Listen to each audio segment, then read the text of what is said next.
Daisy Miller by Henry James. Part 1. At the little town of Vevey in Switzerland there is a particularly comfortable hotel. There are, indeed, many hotels, for the entertainment of tourists is the business of the place, which, as many travellers will remember, is seated upon the edge of a remarkably blue lake, a lake that it behooves every tourist to visit. The shore of the lake presents an unbroken array of establishments of this order, of every category, from the grand hotel of the newest fashion, with a chalk-white front, 100 balconies, and a dozen flags flying from its roof, to the little Swiss pension of an elder day, with its name inscribed in German-looking lettering upon a pink or yellow wall, and an awkward summer-house in the angle of the garden. One of the hotels at Vevey, however, is famous, even classical, being distinguished from many of its upstart neighbours by an air both of luxury and of maturity. In this region, in the month of June, American travellers are extremely numerous. It may be said, indeed, that Vevey assumes at this period some of the characteristics of an American watering-place. There are sights and sounds which evoke a vision, an echo of Newport and Saratoga. There is a flitting hither and thither of stylish young girls, a rustling of muslin flounces, a rattle of dance music in the morning hours, a sound of high-pitched voices at all times. You receive an impression of these things at the excellent inn of the Trois Couronnes, and are transported in fancy to the Ocean House or to Congress Hall. But at the Trois Couronnes, it must be added, there are other features that are much at variance with these suggestions. Neat German waiters, who look like secretaries of legation, Russian princesses sitting in the garden, little Polish boys walking about held by hand with their governors, a view of the sunny crest of the Dent du Midi and the picturesque towers of the Castle of Chillon. I hardly know whether it was the analogies or the differences that were uppermost in the mind of a young American who 2 or 3 years ago sat in the garden of the Trois Couronnes, looking about him rather idly at some of the graceful objects I have mentioned. It was a beautiful summer morning, and in whatever fashion the young American looked at things, they must have seemed to him charming. He had come from Geneva the day before by the little steamer to see his aunt, who was staying at the hotel, Geneva having been for a long time his place of residence. But his aunt had a headache. His aunt had almost always a headache, and now she was shut up in her room, smelling camphor, so that he was at liberty to wander about. He was some 27 years of age. When his friends spoke of him, they usually said that he was at Geneva studying. When his enemies spoke of him, they said, but, after all, he had no enemies. He was an extremely amiable fellow, and universally liked. What I should say is, simply, that when certain persons spoke of him, they affirmed that the reason of his spending so much time at Geneva was that he was extremely devoted to a lady who lived there, a foreign lady, a person older than himself. Very few Americans, indeed, I think none, had ever seen this lady, about whom there were some singular stories. But Winterbourne had an old attachment for the little metropolis of Calvinism. He had been put to school there as a boy, and he had afterward gone to college there, circumstances which had led to his forming a great many youthful friendships. Many of these he had kept, and they were a source of great satisfaction to him. After knocking at his aunt's door and learning that she was indisposed, he had taken a walk about the town, and then he had come to his breakfast. He had now finished his breakfast, but he was drinking a small cup of coffee, which had been served to him on a little table in the garden by one of the waiters who looked like an attaché. At last he finished his coffee and lit a cigarette. Presently a small boy came walking along the path, an urchin of 9 or 10. The child, who was diminutive for his years, had an aged expression of countenance, a pale complexion, and sharp little features. He was dressed in knickerbockers with red stockings, which displayed his poor little spindle-shanks. He also wore a brilliant red cravat. He carried in his hand a long alpenstock, the sharp point of which he thrust into everything that he approached: the flower-beds, the garden benches, the trains of the ladies' dresses. In front of Winterbourne he paused, looking at him with a pair of bright, penetrating little eyes. "Will you give me a lump of sugar?" he asked in a sharp, hard little voice, a voice immature and yet somehow not young. Winterbourne glanced at the small table near him, on which his coffee-service rested, and saw that several morsels of sugar remained. "Yes, you may take one," he answered. "but I don't think sugar is good for little boys." This little boy stepped forward and carefully selected 3 of the coveted fragments, 2 of which he buried in the pocket of his knickerbockers, depositing the other as promptly in another place. He poked his alpenstock, lance fashion, into Winterbourne's bench, and tried to crack the lump of sugar with his teeth. "Oh, blazes, it's hard!" he exclaimed, pronouncing the adjective in a peculiar manner. Winterbourne had immediately perceived that he might have the honour of claiming him as a fellow-countryman. "Take care you don't hurt your teeth," he said paternally. "I haven't got any teeth to hurt. They have all come out. I have only got 7 teeth.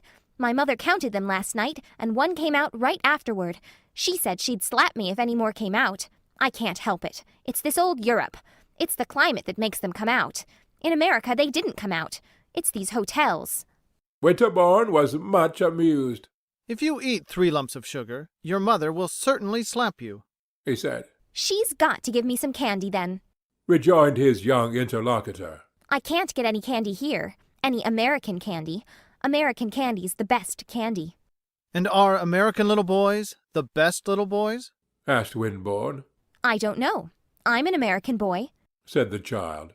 "I see you are one of the best," laughed Winterbourne. "Are you an American man?" pursued this vivacious infant, and then, on Winterbourne's affirmative reply, "American men are the best," he declared. His companion thanked him for the compliment, and the child, who had now got astride of his alpenstock, stood looking about him, while he attacked a second lump of sugar.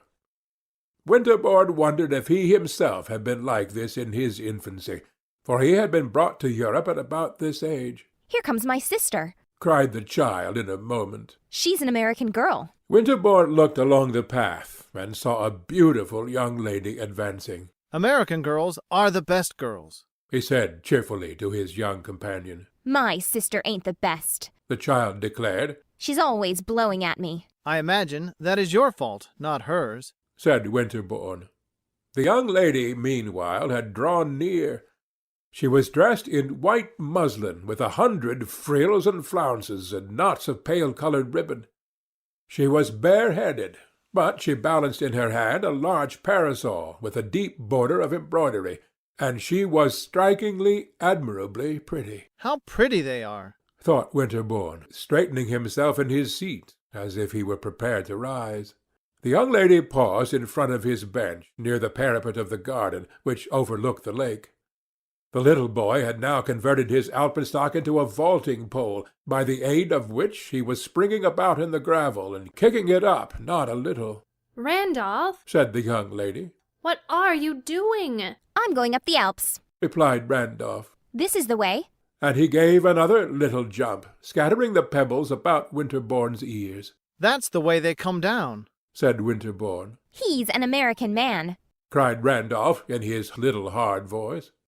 The young lady gave no heed to this announcement, but looked straight at her brother. "Well, I guess you had better be quiet," she simply observed. It seemed to Winterbourne that he had been, in a manner, presented. He got up and stepped slowly toward the young girl, throwing away his cigarette. "This little boy and I have made acquaintance," he said, with great civility. In Geneva, as he had been perfectly aware, a young man was not at liberty to speak to a young unmarried lady, except under certain rarely occurring conditions. But here at Vevey, what conditions could be better than these?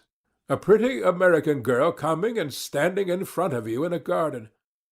This pretty American girl, however, on hearing Winterbourne's observation, simply glanced at him. She then turned her head and looked over the parapet, at the lake and the opposite mountains. He wondered whether he had gone too far, but he decided that he must advance farther rather than retreat. While he was thinking of something else to say, the young lady turned to the little boy again. I should like to know where you got that pole, she said. I bought it. Responded Randolph. You don't mean to say you're going to take it to Italy? Yes, I am going to take it to Italy, the child declared. The young lady glanced over the front of her dress and smoothed out a knot or two of ribbon. Then she rested her eyes upon the prospect again. Well, I guess you had better leave it somewhere, she said after a moment. Are you going to Italy? Winterbourne inquired in a tone of great respect. The young lady glanced at him again. Yes, sir, she replied, and she said nothing more. Are you, going over the Simplon? Winterbourne paused, a little embarrassed. I don't know. I suppose it's some mountain. Randolph, what mountain are we going over? Going where? the child demanded. To Italy. Winterbourne explained. I don't know, said Randolph. I don't want to go to Italy. I want to go to America. Oh, Italy is a beautiful place, rejoined the young man. Can you get candy there? Randolph loudly inquired. I hope not, said his sister. I guess you have had enough candy, and Mother thinks so too. I haven't had any for ever so long, for 100 weeks, cried the boy, still jumping about. The young lady inspected her flounces and smoothed her ribbons again, and Winterbourne presently risked an observation upon the beauty of the view. He was ceasing to be embarrassed, for he had begun to perceive that she was not in the least embarrassed herself. There had not been the slightest alteration in her charming complexion. She was evidently neither offended nor flattered. If she looked another way when he spoke to her, and seemed not particularly to hear him, this was simply her habit, her manner. Yet, as he talked a little more, and pointed out some of the objects of interest in the view, with which she appeared quite unacquainted, she gradually gave him more of the benefit of her glance, and then he saw that this glance was perfectly direct and unshrinking. It was not, however, what would have been called an immodest glance, for the young girl's eyes were singularly honest and fresh. They were wonderfully pretty eyes, and, indeed, Winterbourne had not seen for a long time anything prettier than his fair countrywoman's various features, her complexion, her nose, her ears, her teeth. He had a great relish for feminine beauty. He was addicted to observing and analyzing it. And as regards this young lady's face, he made several observations. It was not at all insipid, but it was not exactly expressive, and though it was eminently delicate, Winterbourne mentally accused it, very forgivingly, of a want of finish. He thought it very possible that Master Randolph's sister was a coquette. He was sure she had a spirit of her own, but in her bright, sweet, superficial little visage there was no mockery, no irony. Before long it became obvious that she was much disposed toward conversation. She told him that they were going to Rome for the winter, she and her mother and Randolph.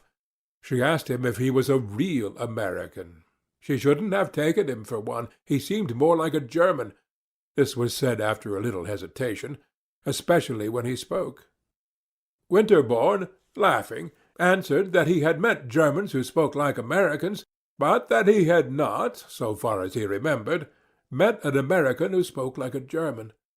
Then he asked her if she should not be more comfortable in sitting upon the bench which he had just quitted. She answered that she liked standing up and walking about, but she presently sat down. She told him she was from New York State. If you know where that is. Winterbourne learned more about her by catching hold of her small, slippery brother and making him stand a few minutes by his side. Tell me your name, my boy, he said. Randolph C. Miller. Said the boy sharply. And I'll tell you her name. And he levelled his alpenstock at his sister. You had better wait till you are asked, said this young lady calmly. I should like very much to know your name, said Winterbourne. Her name is Daisy Miller, cried the child. But that isn't her real name.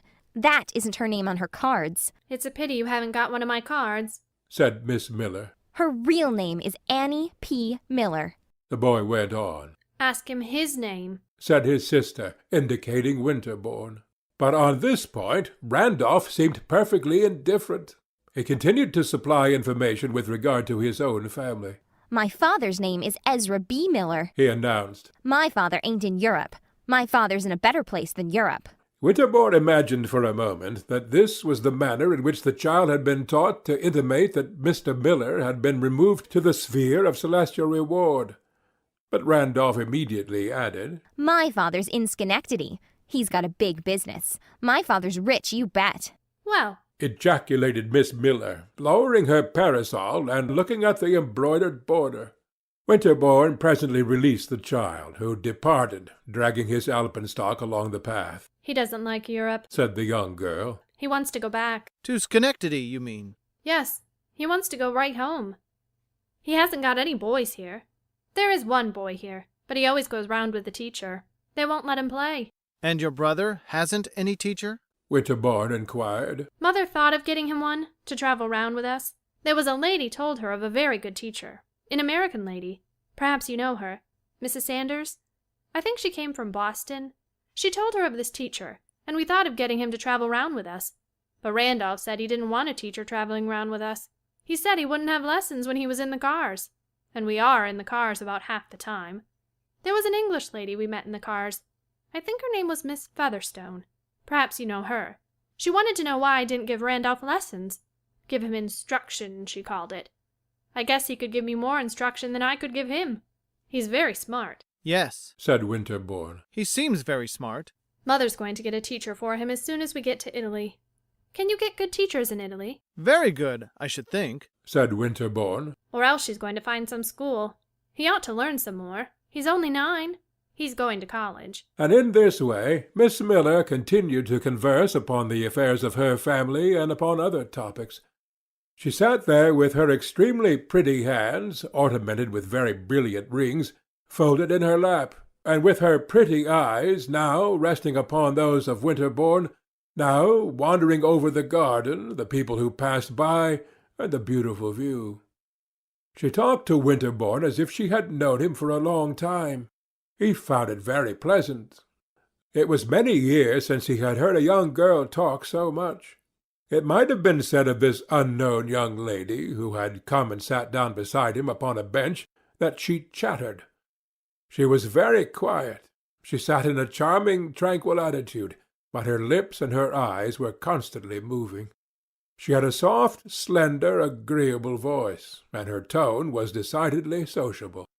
She gave Winterbourne a history of her movements and intentions, and those of her mother and brother in Europe, and enumerated in particular the various hotels at which they had stopped. That English lady in the cars, she said, Miss Featherstone, asked me if we didn't all live in hotels in America. I told her I had never been in so many hotels in my life as since I came to Europe. I have never seen so many. It's nothing but hotels. But Miss Miller did not make this remark with a querulous accent. She appeared to be in the best humour with everything. She declared that the hotels were very good, when once you got used to their ways, and that Europe was perfectly sweet. She was not disappointed, not a bit. Perhaps it was because she had heard so much about it before. She had ever so many intimate friends that had been there ever so many times. And then she had had ever so many dresses and things from Paris. Whenever she put on a Paris dress, she felt as if she were in Europe. It was a kind of a wishing cap, said Winterbourne. Yes, said Miss Miller, without examining this analogy. it always made me wish I was here. But I needn't have done that for dresses. I'm sure they send all the pretty ones to America. You see the most frightful things here. The only thing I don't like, she proceeded, is the society. There isn't any society. Or if there is, I don't know where it keeps itself. Do you? I suppose there is some society somewhere, but I haven't seen anything of it. I'm very fond of society, and I have always had a great deal of it. I don't mean only in Schenectady, but in New York. I used to go to New York every winter. In New York I had lots of society. Last winter I had 17 dinners given me, and 3 of them were by gentlemen, added Daisy Miller. I have more friends in New York than in Schenectady. More gentlemen friends, and more young lady friends too. She resumed in a moment. She paused again for an instant. She was looking at Winterbourne with all her prettiness in her lively eyes and in her light, slightly monotonous smile. I have always had, she said, a great deal of gentlemen's society. End of Section 1. Section 2. Poor Winterbourne was amused, perplexed, and decidedly charmed. He had never yet heard a young girl express herself in just this fashion. Never, at least, save in cases where to say such things seemed a kind of demonstrative evidence of a certain laxity of deportment. And yet, was he to accuse Miss Daisy Miller of actual or potential inconduite, as they said at Geneva?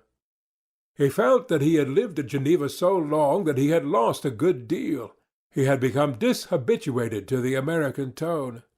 Never, indeed, since he had grown old enough to appreciate things, had he encountered a young American girl of so pronounced a type as this.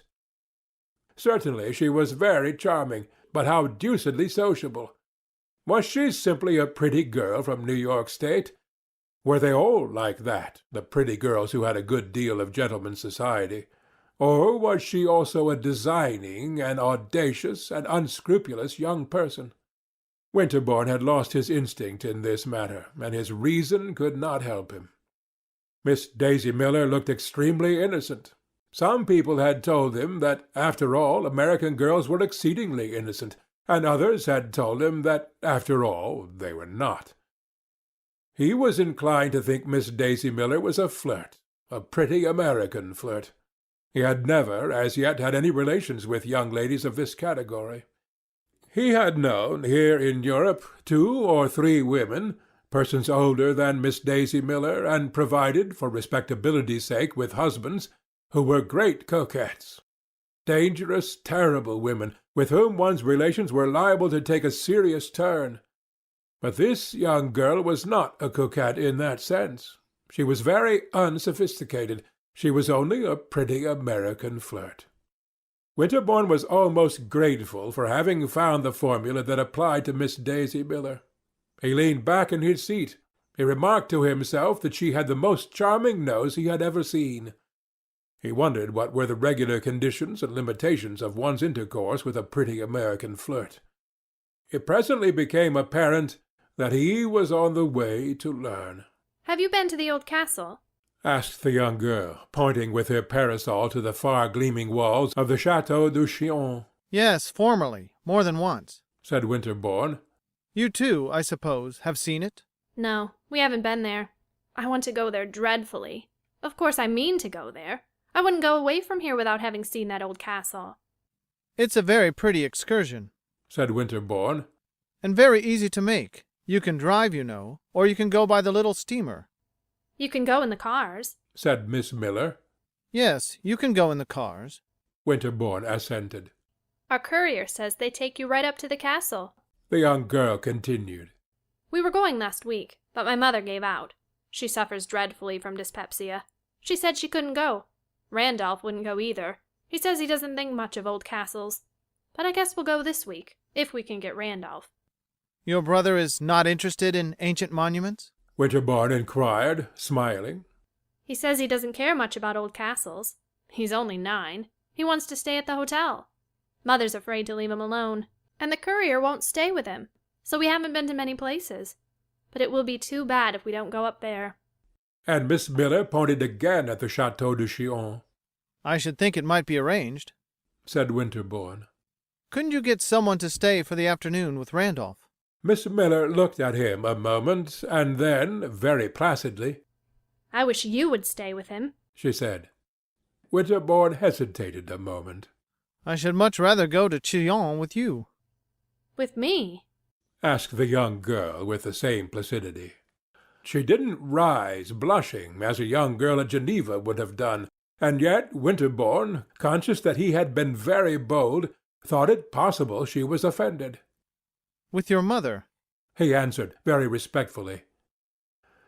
But it seemed that both his audacity and his respect were lost upon Miss Daisy Miller. I guess my mother won't go after all, she said. She doesn't like to ride round in the afternoon. But did you really mean what you said just now? That you would like to go up there? Most earnestly. Winterbourne declared. Then we may arrange it. If Mother will stay with Randolph, I guess Eugenio will. Eugenio? The young man inquired. Eugenio's our courier. He doesn't like to stay with Randolph. He's the most fastidious man I ever saw, but he's a splendid courier.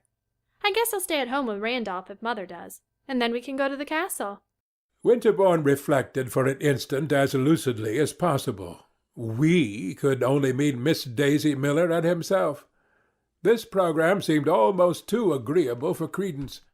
He felt as if he ought to kiss the young lady's hand. Possibly he would have done so, and quite spoiled the project. But at this moment another person, presumably Eugenio, appeared. A tall, handsome man, with superb whiskers, wearing a velvet morning coat and a brilliant watch-chain, approached Miss Miller, looking sharply at her companion. "Oh, Eugenio!" said Miss Miller, with the friendliest accent. Eugenio had looked at Winterbourne from head to foot. He now bowed gravely to the young lady. I have the honour to inform mademoiselle that luncheon is upon the table. Miss Miller slowly rose. "See here, Eugenio," she said.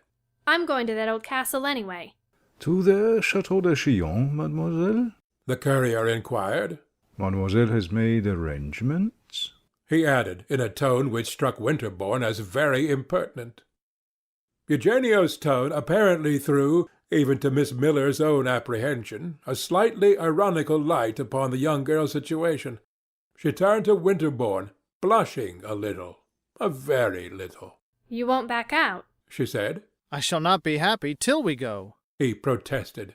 "Are you staying in this hotel?" She went on. "And you are really an American?" The courier stood looking at Winterbourne offensively. The young man at least thought his manner of looking an offence to Miss Miller. It conveyed an imputation that she picked up acquaintances. I shall have the honour of presenting to you a person who will tell you all about me, he said, smiling and referring to his aunt. "Oh, well, we'll go some day," said Miss Miller, and she gave him a smile and turned away. She put up her parasol and walked back to the inn beside Eugenio.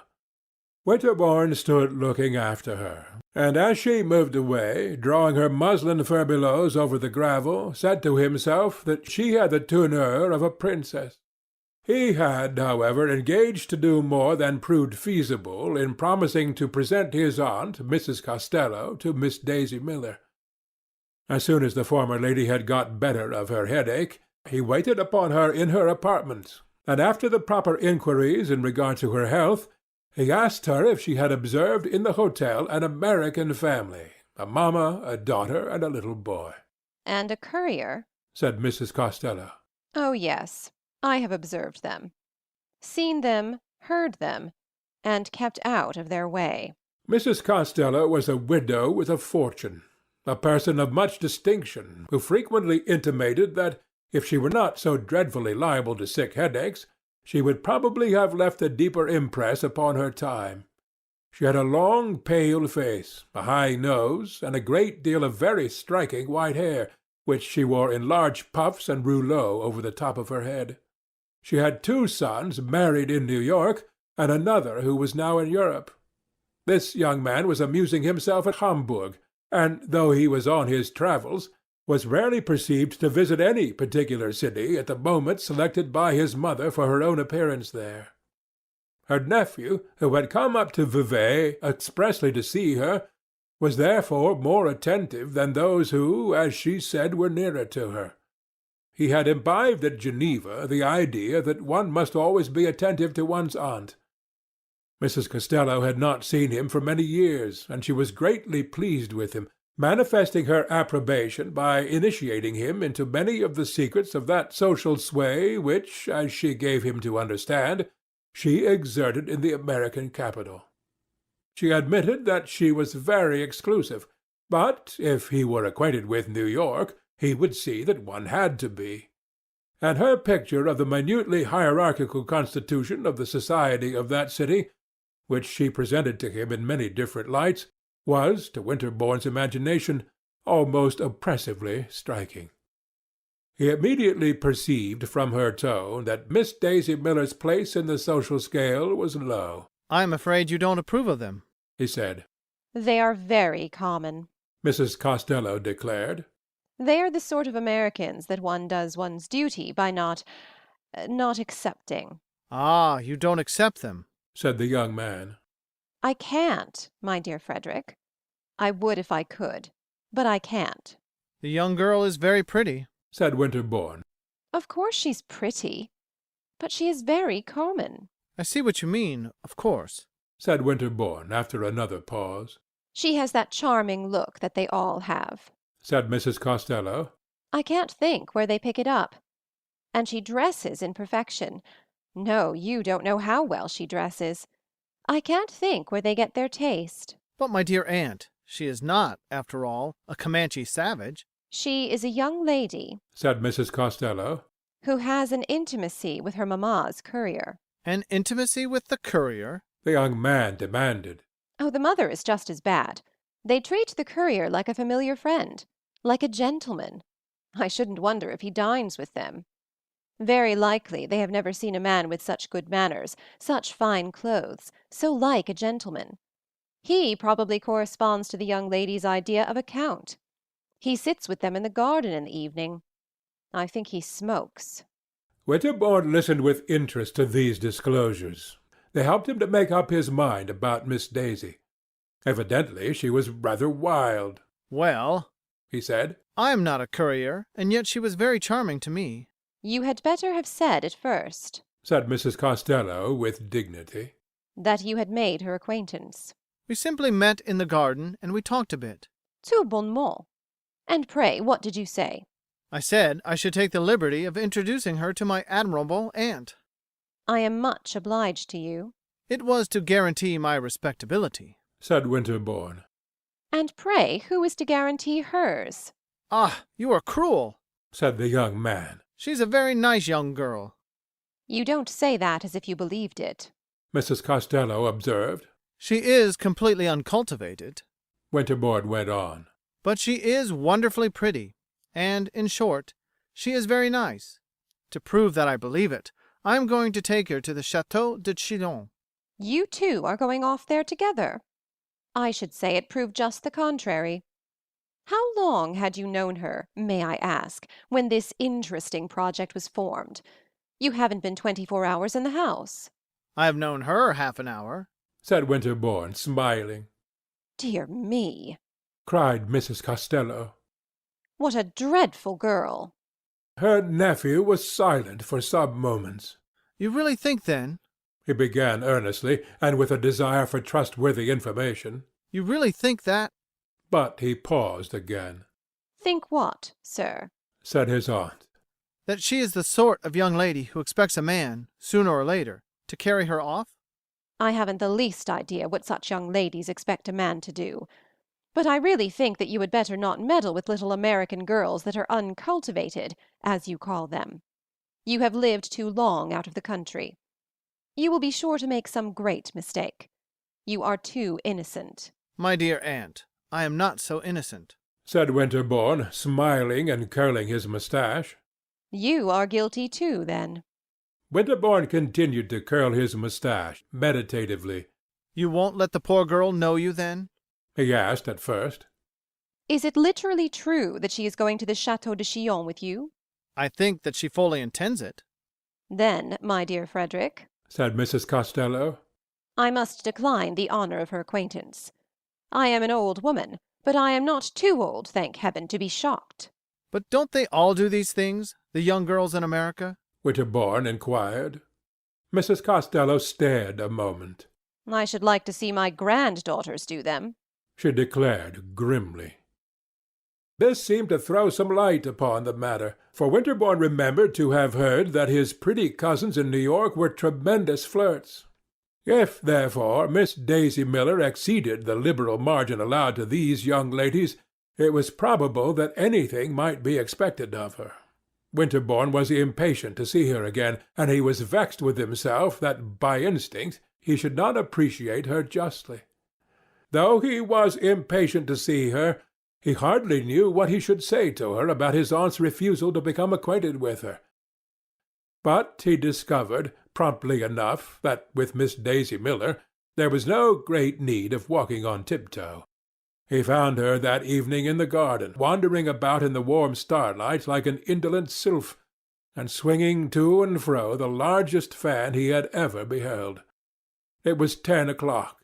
He had dined with his aunt, had been sitting with her since dinner, and had just taken leave of her till the morrow. Miss Daisy Miller seemed very glad to see him. She declared it was the longest evening she had ever passed. Have you been all alone? He asked. I had been walking round with Mother, but Mother gets tired walking round. She answered. Has she gone to bed? No, she doesn't like to go to bed, said the young girl. She doesn't sleep. Not 3 hours. She says she doesn't know how she lives. She's dreadfully nervous. I guess she sleeps more than she thinks. She's gone somewhere after Randolph. She wants to try to get him to go to bed. He doesn't like to go to bed. Let us hope she will persuade him, observed Winterbourne. She will talk to him all she can, but he doesn't like her to talk to him, said Miss Daisy, opening her fan. She's going to try to get Eugenio to talk to him, but he isn't afraid of Eugenio. Eugenio's a splendid courier, but he can't make much impression on Randolph. I don't believe he'll go to bed before 11. It appeared that Randolph's vigil was in fact triumphantly prolonged, for Winterbourne strolled about with the young girl for some time without meeting her mother. I had been walking round for that lady you want to introduce me to, his companion resumed. She's your aunt. Then, on Winterbourne's admitting the fact and expressing some curiosity as to how she had learned it, she said she had heard all about Mrs. Costello from the chambermaid. She was very quiet and very comme il faut. She wore white puffs. She spoke to no one, and she never dined at the table d'hôte. Every 2 days she had a headache. I think that's a lovely description, headache and all, said Miss Daisy, chattering along in her thin, gay voice. I want to know her ever so much. I know just what your aunt would be. I know I should like her. She would be very exclusive. I like a lady to be exclusive. I'm dying to be exclusive myself. Well, we are exclusive, Mother and I. We don't speak to everyone, or they don't speak to us. I suppose it's about the same thing. Anyway, I shall be ever so glad to know your aunt.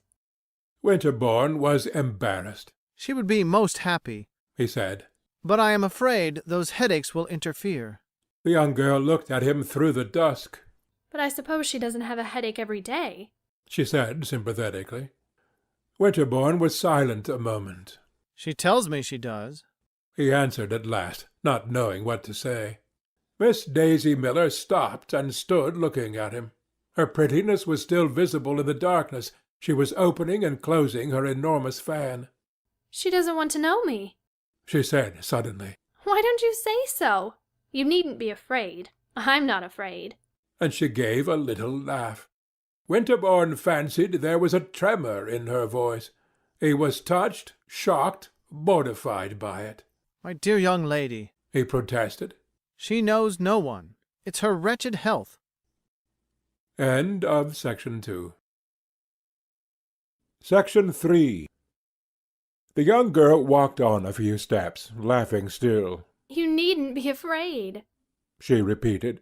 Why should she want to know me? Then she paused again. She was close to the parapet of the garden, and in front of her was the starlit lake.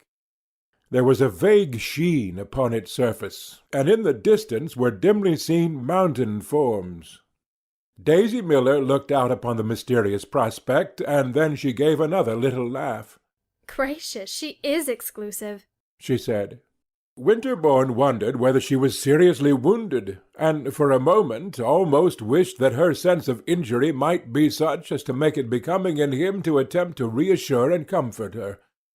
He had a pleasant sense that she would be very approachable for consolatory purposes. He felt then, for an instant, quite ready to sacrifice his aunt conversationally, to admit that she was a proud, rude woman, and to declare that they needn't mind her.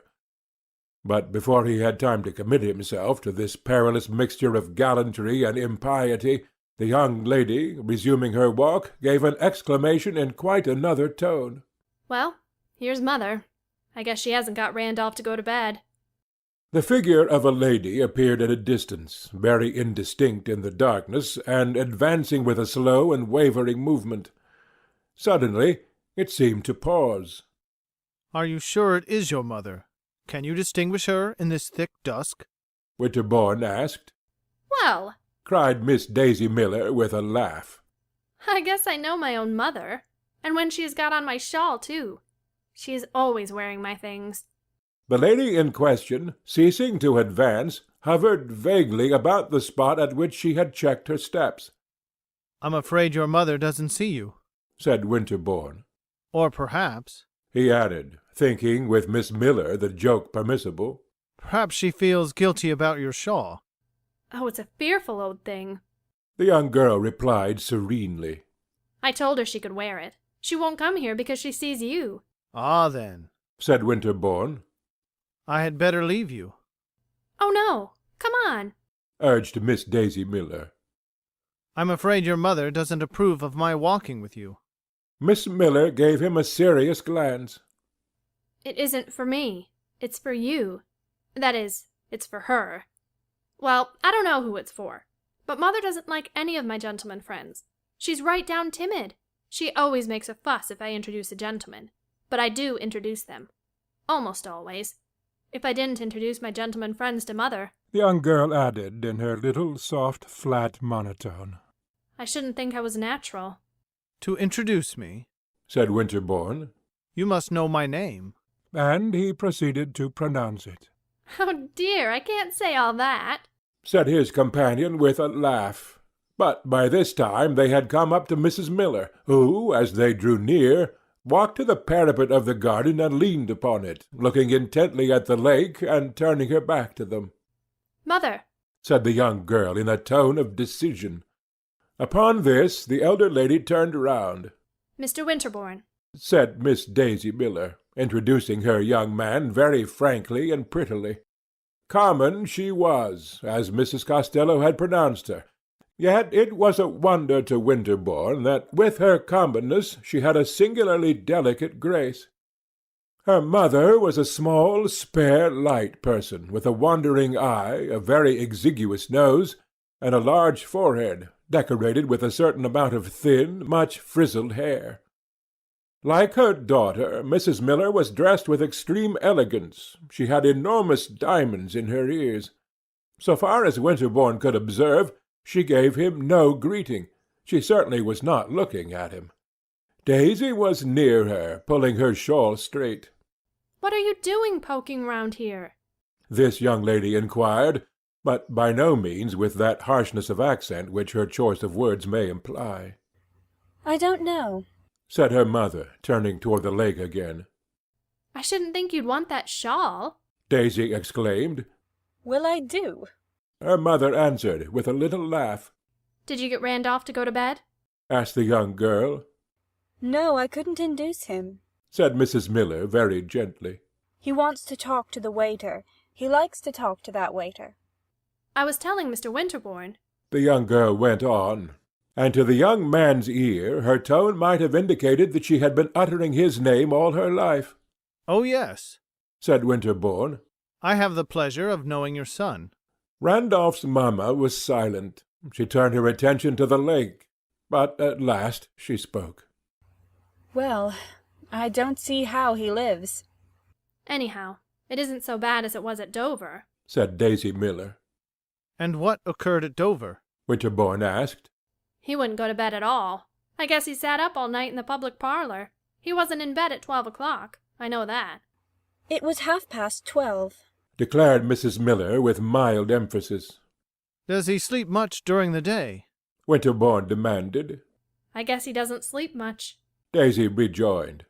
I wish he would. Said her mother. It seems as if he couldn't. I think he's real tiresome. Daisy pursued. Then, for some moments, there was silence. Well, Daisy Miller, Said the elder lady presently. I shouldn't think you'd want to talk against your own brother. Well, he is tiresome, Mother. Said Daisy, quite without the asperity of a retort. He's only 9. Urged Mrs. Miller. Well, he wouldn't go to that castle. Said the young girl. I'm going there with Mr. Winterbourne. To this announcement, very placidly made, Daisy's mamma offered no response. Winterbourne took for granted that she deeply disapproved of the projected excursion, But he said to himself that she was a simple, easily managed person, and that a few deferential protestations would take the edge from her displeasure. Yes, He began. your daughter has kindly allowed me the honor of being her guide. Mrs. Miller's wondering eyes attached themselves, with a sort of appealing air, to Daisy, who, however, strolled a few steps farther, gently humming to herself. I presume you will go in the cars, said her mother. Yes, or in the boat. Said Winterbourne. Well, of course I don't know. Mrs. Miller rejoined. I have never been to that castle. It is a pity you shouldn't go, said Winterbourne, beginning to feel reassured as to her opposition. And yet he was quite prepared to find that, as a matter of course, she meant to accompany her daughter. We've been thinking ever so much about going, she pursued. But it seems as if we couldn't. Of course, Daisy, she wants to go round. But there's a lady here, I don't know her name. She says she shouldn't think we'd want to go see castles here. She should think we'd want to wait till we got to Italy. It seems as if there would be so many there, continued Mrs. Miller, with an air of increasing confidence. Of course, we only want to see the principal ones. We visited several in England, she presently added. Ah, yes, in England there are beautiful castles, said Winterbourne. But Chillon here is very well worth seeing. Well, if Daisy feels up to it, said Mrs. Miller, in a tone impregnated with a sense of the magnitude of the enterprise. It seems as if there is nothing she wouldn't undertake. Oh, I think she'll enjoy it, Winterbourne declared, and he desired more and more to make it a certainty that he was to have the privilege of a tete-a-tete with the young lady, who was still strolling along in front of them, softly vocalizing. You are not disposed, madame? He inquired. To undertake it yourself? Daisy's mother looked at him an instant askance, and then walked forward in silence. Then, I guess she had better go alone, she said simply. Winterbourne observed to himself that this was a very different type of maternity from that of the vigilant matrons who massed themselves in the forefront of social intercourse in the dark old city at the other end of the lake. But his meditations were interrupted by hearing his name very distinctly pronounced by Mrs. Miller's unprotected daughter. Mr. Winterbourne, murmured Daisy. Mademoiselle? Said the young man. Don't you want to take me out in a boat? At present? He asked. Of course, said Daisy. Well, Annie Miller, exclaimed her mother. I beg you, madame, to let her go, said Winterbourne ardently, for he had never yet enjoyed the sensation of guiding through the summer starlight a skiff freighted with a fresh and beautiful young girl. I shouldn't think she'd want to, said her mother. I should think she'd rather go indoors. I'm sure Mr. Winterbourne wants to take me, Daisy declared. He's so awfully devoted. I will row you over to Chillon in the starlight. I don't believe it, said Daisy. Well, ejaculated the elder lady again. You haven't spoken to me for half an hour. Her daughter went on. I have been having some very pleasant conversation with your mother, said Winterbourne. Well, I want you to take me out in a boat. Daisy repeated. They had all stopped, and she had turned round and was looking at Winterbourne. Her face wore a charming smile, her pretty eyes were gleaming, she was swinging her great fan about. No, it's impossible to be prettier than that, thought Winterbourne. There are half a dozen boats moored at that landing place, he said, pointing to certain steps which descended from the garden to the lake. If you will do me the honor to accept my arm, we will go and select one of them. Daisy stood there smiling. She threw back her head and gave a little light laugh. I like a gentleman to be formal, she declared. I assure you, it's a formal offer. I was bound I would make you say something, Daisy went on. You see, it's not very difficult, said Winterbourne. But I am afraid you are chaffing me. I think not, sir, remarked Mrs. Miller very gently. Do then, let me give you a row, he said to the young girl.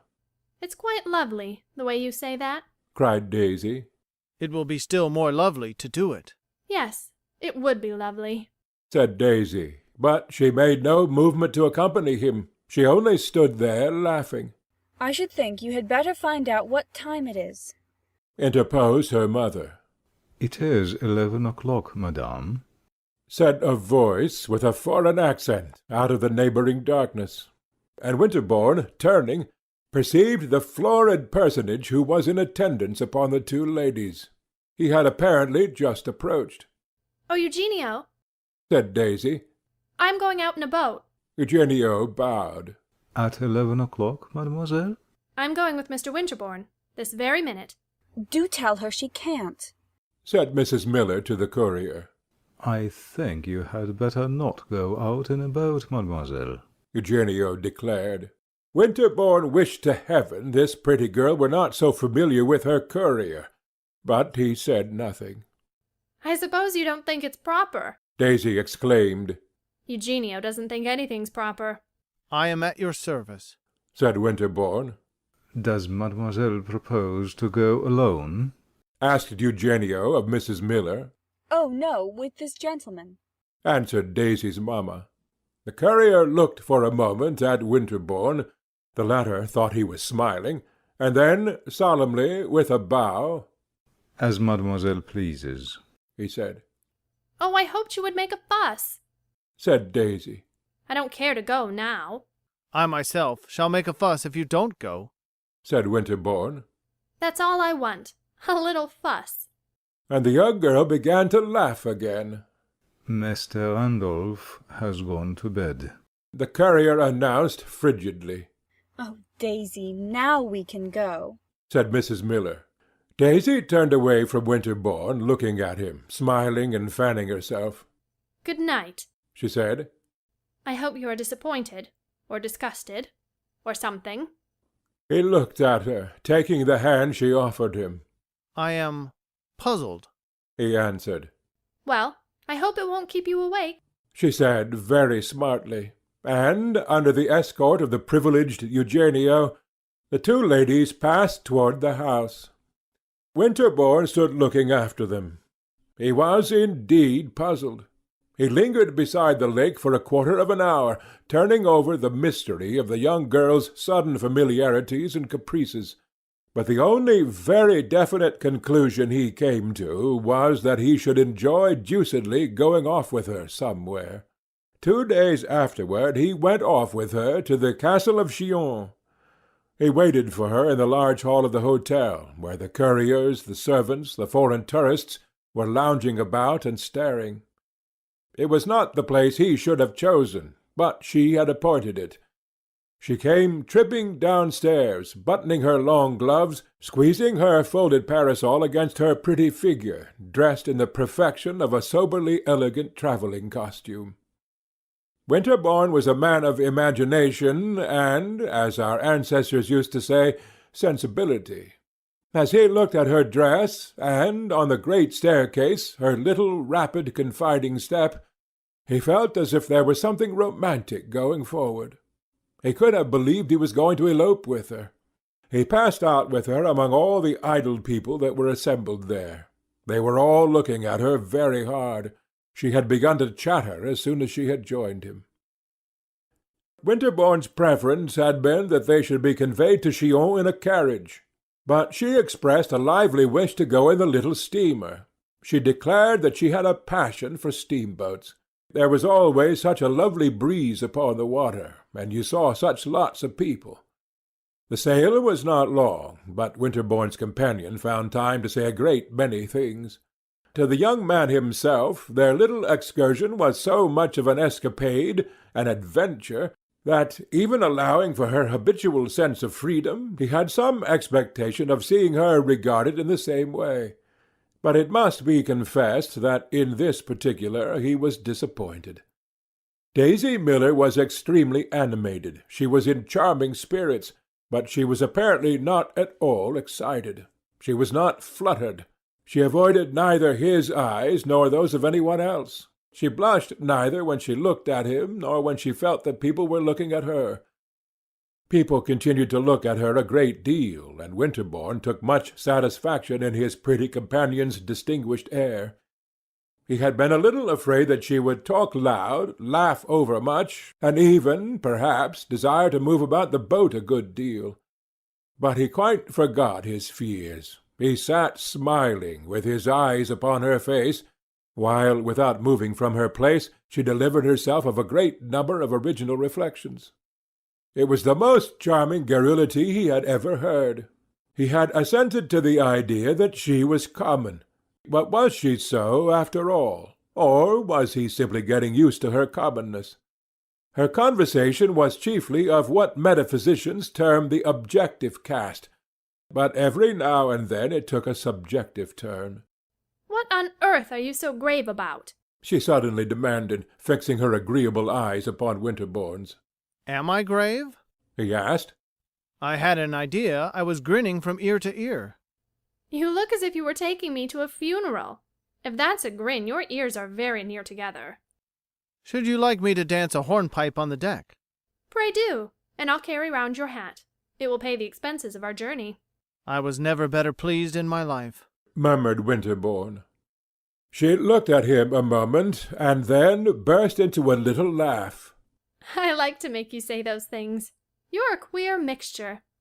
In the castle, after they had landed, the subjective element decidedly prevailed. Daisy tripped about the vaulted chambers, rustled her skirts in the corkscrew staircases, flirted back with a pretty little cry and a shudder from the edge of the oubliettes, and turned a singularly well-shaped ear to everything that Winterbourne told her about the place. But he saw that she cared very little for feudal antiquities, and that the dusky traditions of children made but a slight impression upon her. They had the good fortune to have been able to walk about without other companionship than that of the custodian, and Winterbourne arranged with this functionary that they should not be hurried, that they should linger and pause wherever they chose. The custodian interpreted the bargain generously. Winterbourne, on his side, had been generous, and ended by leaving them quite to themselves. Miss Miller's observations were not remarkable for logical consistency. For anything she wanted to say she was sure to find a pretext. She found a great many pretexts in the rugged embrasures of Gillon for asking Winterbourne sudden questions about himself, his family, his previous history, his tastes, his habits, his intentions, and for supplying information upon corresponding points in her own personality. Of her own tastes, habits, and intentions, Miss Miller was prepared to give the most definite and indeed the most favourable account. Well, I hope you know enough, she said to her companion, after he had told her the history of the unhappy Bonnivard. I never saw a man that knew so much. The history of Bonnivard had evidently, as they say, got into one ear and out of the other. But Daisy went on to say that she wished Winterbourne would travel with them, and go round with them. They might know something in that case.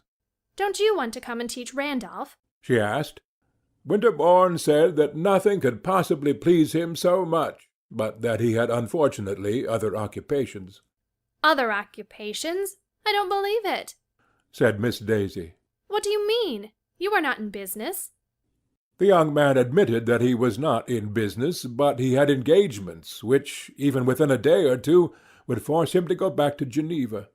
Oh, bother, she said. I don't believe it. And she began to talk about something else. But a few moments later, when he was pointing out to her the pretty design of an antique fireplace, she broke out irrelevantly. You don't mean to say you are going back to Geneva? It is a melancholy fact that I shall have to return to Geneva tomorrow. Well, Mr. Winterbourne, said Daisy, I think you're horrid. Oh, don't say such dreadful things, said Winterbourne. Just at the last. The last? Cried the young girl. I call it the first. I have half a mind to leave you here and go straight back to the hotel alone. And for the next 10 minutes she did nothing but call him horrid. Mr. Winterbourne was fairly bewildered. No young lady had as yet done him the honour to be so agitated by the announcement of his movements. His companion, after this, ceased to pay any attention to the curiosities of Chillon or the beauties of the lake. She opened fire upon the mysterious charmer in Geneva, whom she appeared to have instantly taken it for granted that he was hurrying back to sea. How did Miss Daisy Miller know that there was a charmer in Geneva? Winterbourne, who denied the existence of such a person, was quite unable to discover, and he was divided between amazement at the rapidity of her induction and amusement at the frankness of her persiflage. She seemed to him, in all this, an extraordinary mixture of innocence and crudity.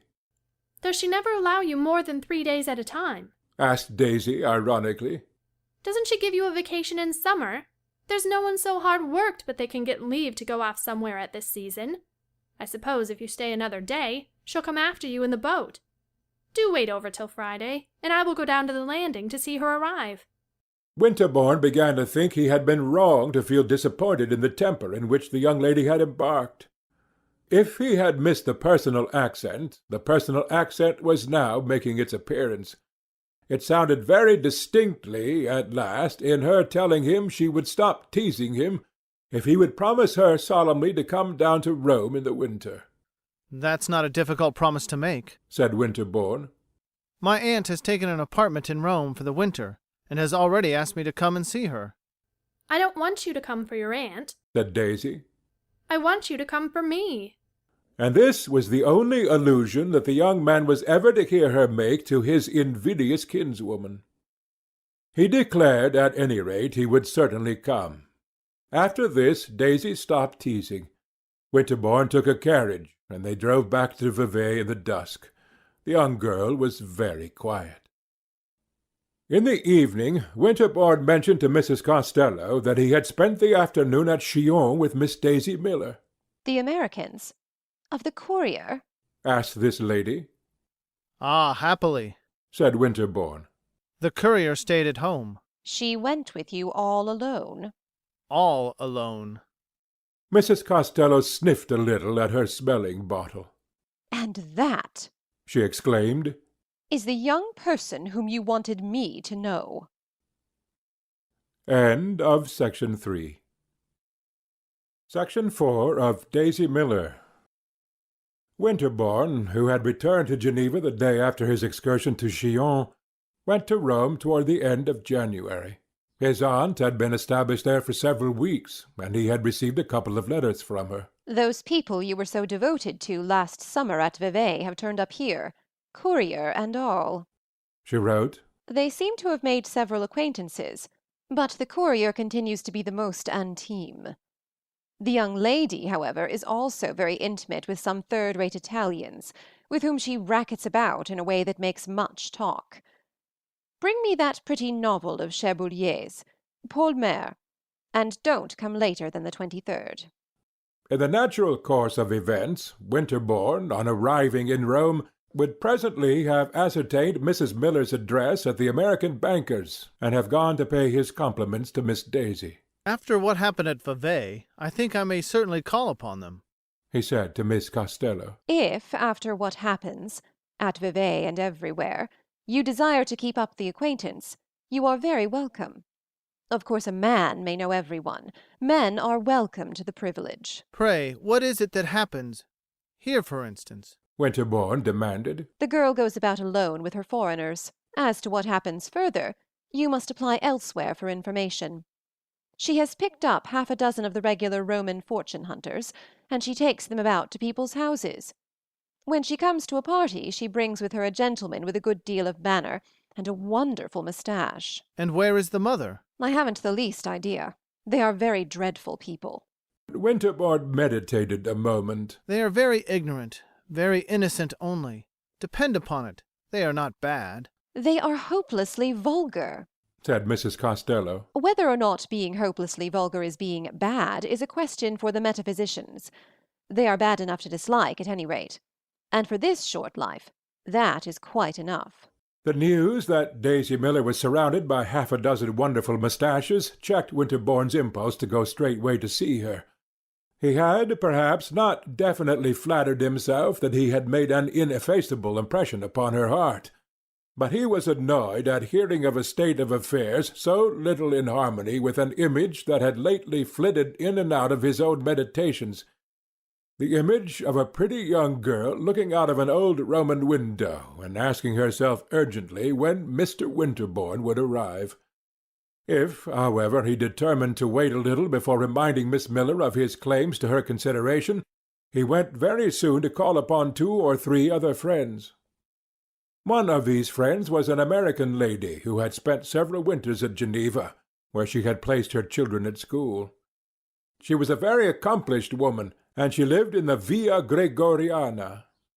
Winterbourne found her in a little crimson drawing-room on a 3rd floor. The room was filled with southern sunshine. He had not been there 10 minutes when the servant came in, announcing, Madame Miller. This announcement was presently followed by the entrance of little Randolph Miller, who stopped in the middle of the room and stood staring at Winterbourne. An instant later his pretty sister crossed the threshold, and then, after a considerable interval, Mrs. Miller slowly advanced. I know you, said Randolph. I'm sure you know a great many things, exclaimed Winterbourne, taking him by the hand. How is your education coming on? Daisy was exchanging greetings very prettily with her hostess, but when she heard Winterbourne's voice, she quickly turned her head. Well, I declare, she said. I told you I should come, you know. Winterbourne rejoined, smiling. Well, I didn't believe it, said Miss Daisy. I am much obliged to you, laughed the young man. You might have come to see me, said Daisy. I only arrived yesterday. I don't believe that, the young girl declared. Winterbourne turned with a protesting smile to her mother, but this lady evaded his glance, and, seating herself, fixed her eyes upon her son. We've got a bigger place than this, said Randolph. It's all gold on the walls. Mrs. Miller turned uneasily in her chair. I told you if I were to bring you, you would say something, she murmured. I told you, Randolph exclaimed. I tell you, sir, he added jocosely, giving Winterbourne a thump on the knee. It is bigger, too. Daisy had entered upon a lively conversation with her hostess. Winterbourne judged it becoming to address a few words to her mother. I hope you have been well since we parted at Vevey, he said. Mrs. Miller now certainly looked at him, at his chin. Not very well, sir, she answered. She's got the dyspepsia, said Randolph. I've got it, too. Father's got it. I've got it most. The announcement, instead of embarrassing Mrs. Miller, seemed to relieve her. I suffer from the liver, she said. I think it's this climate. It's less bracing than Schenectady, especially in the winter season. I don't know whether you know we reside at Schenectady. I was saying to Daisy that I certainly hadn't found anyone like Dr. Davies, and I don't believe I should. Oh, at Schenectady he stands first. They think everything of him. He has so much to do, and yet there was nothing he wouldn't do for me. He said he never saw anything like my dyspepsia, but he was bound to cure it. I'm sure there was nothing he wouldn't try. He was just going to try something new when we came off. Mr. Miller wanted Daisy to see Europe for herself, but I wrote to Mr. Miller that it seemed as if I couldn't get on without Dr. Davies. At Schenectady he stands at the very top, and there's a great deal of sickness there, too. It affects my sleep. Winterbourne had a good deal of pathological gossip with Dr. Davis's patients, during which Daisy chattered unremittingly to her own companion. The young man asked Mrs. Miller how she was pleased with Rome. Well, I must say I am disappointed, she answered. We had heard so much about it. I suppose we had heard too much, but we couldn't help that. We had been led to expect something different. Ah, wait a little, and you will become very fond of it, said Winterbourne. I hate it worse and worse every day, cried Randolph. You are like the infant Hannibal, said Winterbourne. No, I ain't, Rudolph declared at a venture. You are not much like an infant, said his mother. But we have seen places, she resumed, that I should put a long way before Rome. And in reply to Winterbourne's interrogation, there's Zurich, she concluded. I think Zurich is lovely, and we hadn't heard half so much about it. The best place we've seen is the city of Richmond, said Randolph. He means the ship, his mother explained. We crossed in that ship. Randolph had a good time on the city of Richmond. It's the best place I've seen, the child repeated. Only it was turned the wrong way. Well, we've got to turn the right way sometime, said Mrs. Miller with a little laugh. Winterbourne expressed the hope that her daughter at least found some gratification in Rome, and she declared that Daisy was quite carried away. It's on account of the society. The society's splendid. She goes round everywhere. She has made a great number of acquaintances. Of course she goes round more than I do. I must say they have been very sociable. They have taken her right in. And then she knows a great many gentlemen. She thinks there's nothing like Rome. Of course, it is a great deal pleasanter for a young lady if she knows plenty of gentlemen. By this time Daisy had turned her attention again to Winterbourne. I've been telling Mrs. Walker how mean you were, the young girl announced. And what is the evidence you have offered? Asked Winterbourne, rather annoyed at Miss Miller's want of appreciation of the zeal of an admirer who on his way down to Rome had stopped neither at Bologna nor at Florence, simply because of a certain sentimental impatience.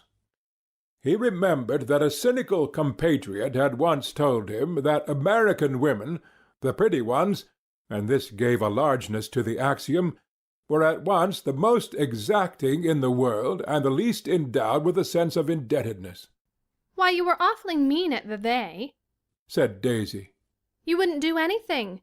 You wouldn't stay there when I asked you. My dearest young lady, cried Winterbourne with eloquence, have I come all the way to Rome to encounter your reproaches? Just hear him say that, said Daisy to her hostess, giving a twist to a bow on this lady's dress. Did you ever hear anything so quaint? So quaint, my dear, murmured Mrs. Walker in the tone of a partisan of Winterbourne. Well, I don't know, said Daisy, fingering Mrs. Walker's ribbons. Mrs. Walker, I want to tell you something. Mother! Interposed Randolph, with his rough ends to his words. I tell you, you've got to go. Eugenia'll raise something. I'm not afraid of Eugenio, said Daisy, with a toss of her head. Look here, Mrs. Walker, she went on. You know I'm coming to your party. I am delighted to hear it. I've got a lovely dress. I'm very sure of that. But I want to ask a favor. Permission to bring a friend. I shall be happy to see any of your friends, said Mrs. Walker, turning with a smile to Mrs. Miller. Oh, they are not my friends, answered Daisy's mamma, smiling shyly in her own fashion. I never spoke to them. It's an intimate friend of mine, Mr. Giovanelli, said Daisy, without a tremor in her clear little voice or a shadow on her brilliant little face. Mrs. Walker was silent a moment. She gave a rapid glance at Winterbourne. I shall be glad to see Mr. Giovanelli, she then said. He's an Italian, Daisy pursued with the prettiest serenity. He's a great friend of mine. He's the handsomest man in the world, except Mr. Winterbourne. He knows plenty of Italians, but he wants to know some Americans. He thinks ever so much of Americans. He's tremendously clever. He's perfectly lovely.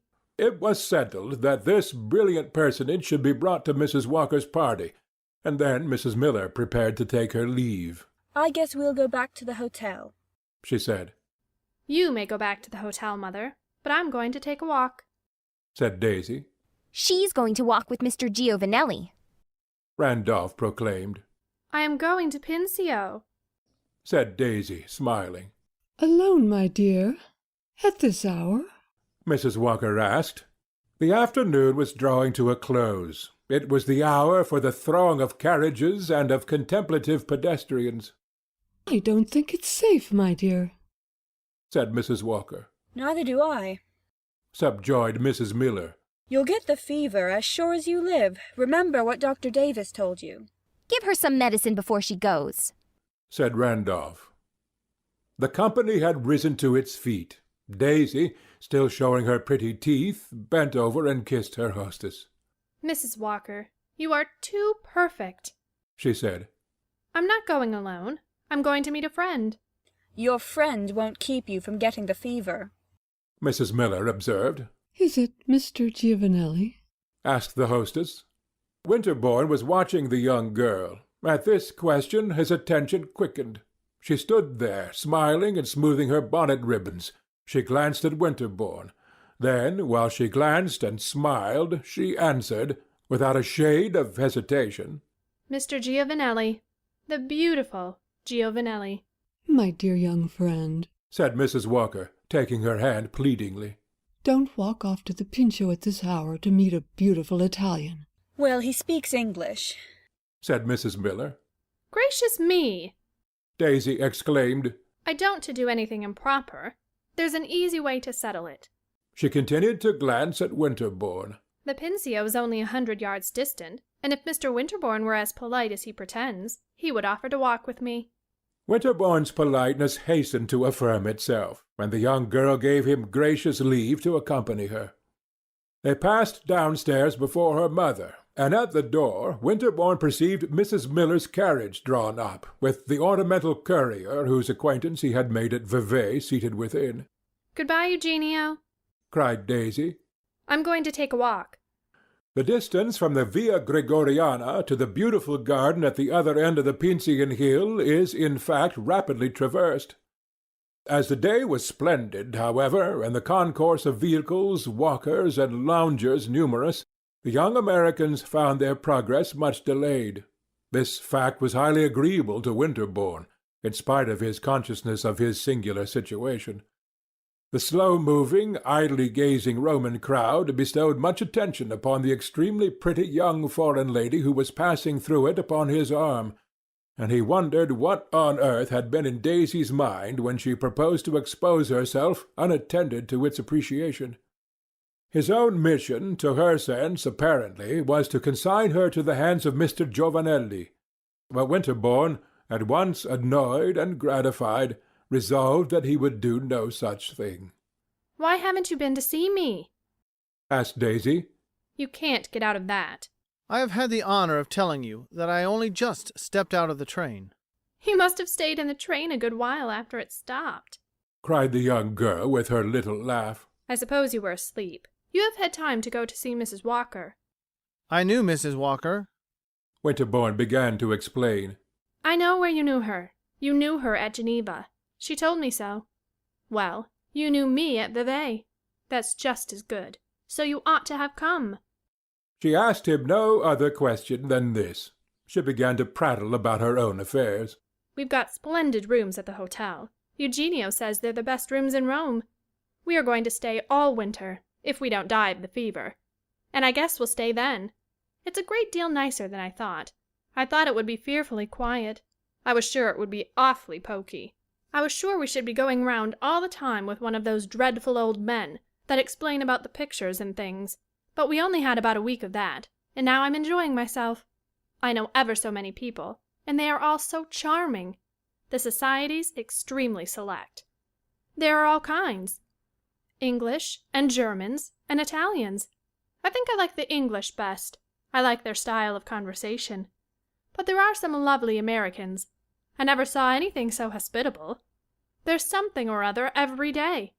There's not much dancing, but I must say I never thought dancing was everything. I was always fond of conversation. I guess I shall have plenty at Mrs. Walker's. Her rooms are so small. When they had passed the gate of the Pincian Gardens, Miss Miller began to wonder where Mr. Giovanelli might be. We had better go straight to that place in front, she said, where you look at the view. I shall certainly not help you to find him, Winterbourne declared. Then I shall find him without you, cried Miss Daisy. You certainly won't leave me, cried Winterbourne. She burst into her little laugh. Are you afraid you'll get lost, or run over? But there's Giovanelli, leaning against that tree. He's staring at the women in the carriages. Did you ever see anything so cool? Winterbourne perceived at some distance a little man, standing with folded arms, nursing his cane. He had a handsome face, an artfully poised hat, a glass in one eye, and a nosegay in his buttonhole. Winterbourne looked at him a moment, and then said, Do you mean to speak to that man? Do I mean to speak to him? Why, you don't suppose I mean to communicate by signs? Pray understand, then, said Winterbourne, that I intend to remain with you. Daisy stopped and looked at him, without a sign of troubled consciousness in her face, with nothing but the presence of her charming eyes and her happy dimples. Well, she's a cool one, thought the young man. I don't like the way you say that, said Daisy. It's too imperious. I beg your pardon if I say it wrong. The main point is to give you an idea of my meaning. The young girl looked at him more gravely, but with eyes that were prettier than ever. I have never allowed a gentleman to dictate to me, or to interfere with anything I do. I think you have made a mistake, said Winterbourne. You should sometimes listen to a gentleman, the right one. Daisy began to laugh again. I do nothing but listen to gentlemen, she exclaimed. Tell me if Mr. Giovanelli is the right one. The gentleman with the nosegay in his bosom had now perceived our two friends, and was approaching the young girl with obsequious rapidity.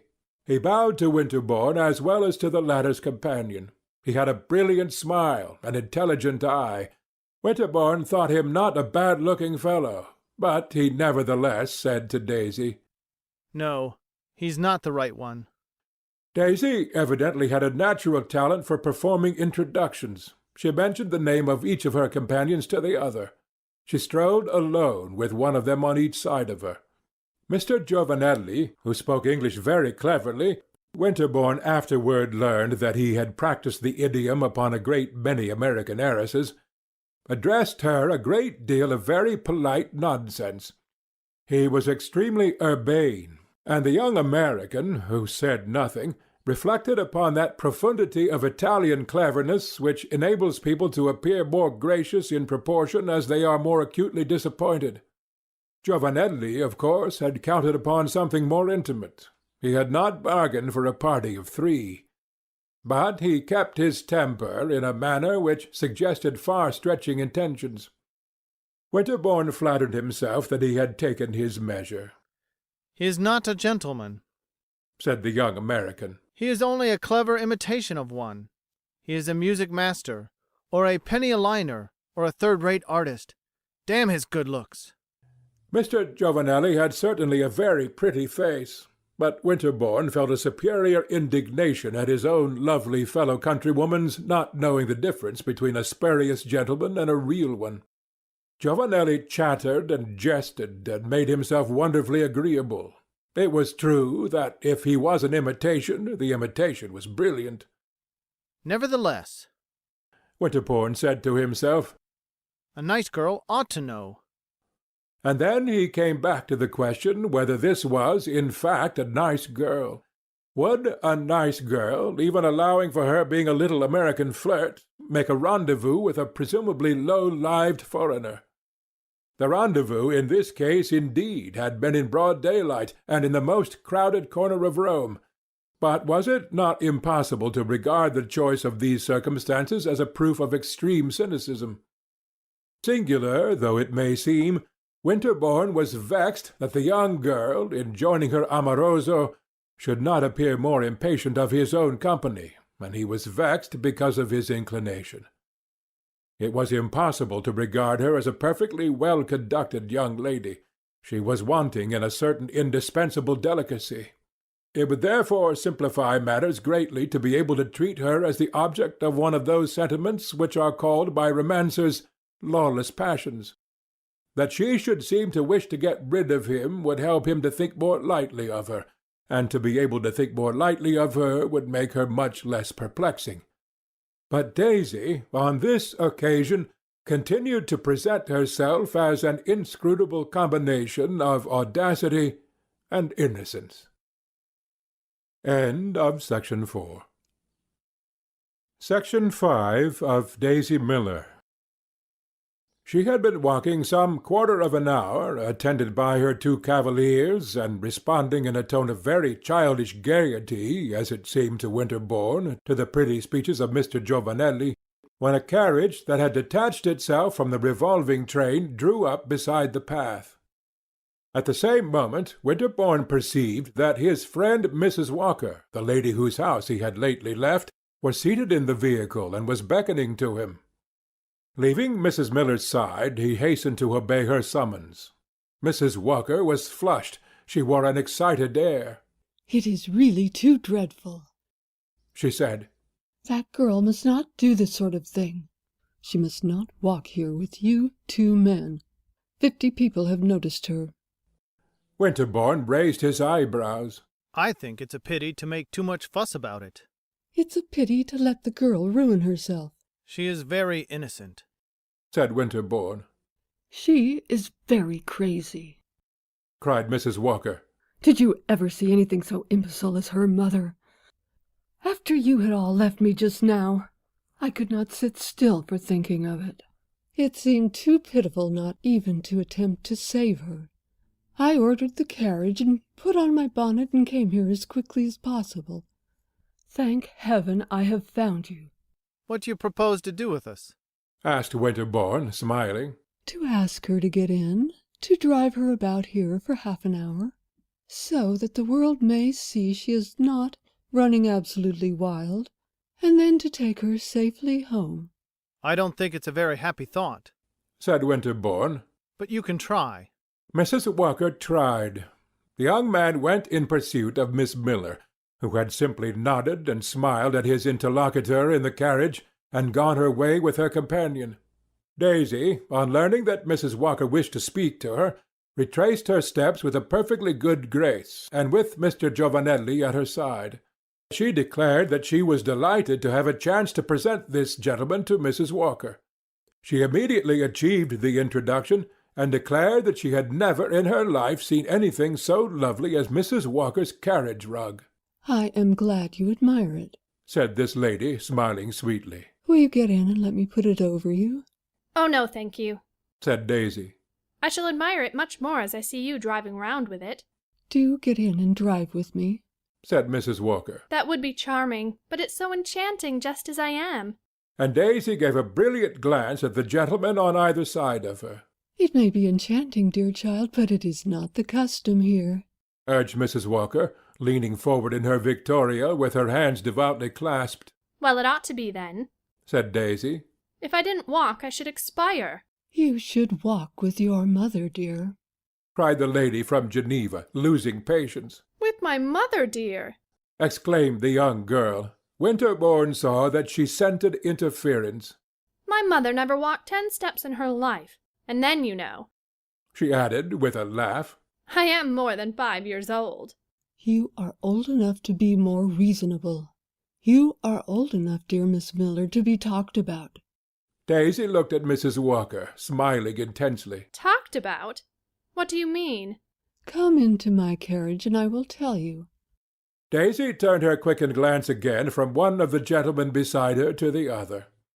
Mr. Giovanelli was bowing to and fro, rubbing down his gloves, and laughing very agreeably. Winterbourne thought it a most unpleasant scene. I don't think I want to know what you mean. Said Daisy presently. I don't think I should like it. Winterbourne wished that Mrs. Walker would tuck in her carriage rug and drive away, but this lady did not enjoy being defied, as she afterward told him. "Should you prefer being thought a very reckless girl?" She demanded. Gracious!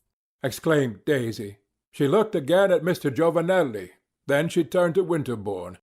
There was a little pink flush in her cheek. She was tremendously pretty. Does Mr. Winterbourne think? She asked slowly, smiling, throwing back her head and glancing at him from head to foot. That to save my reputation, I ought to get into the carriage? Winterbourne coloured. For an instant he hesitated greatly. It seemed so strange to hear her speak that way of her reputation.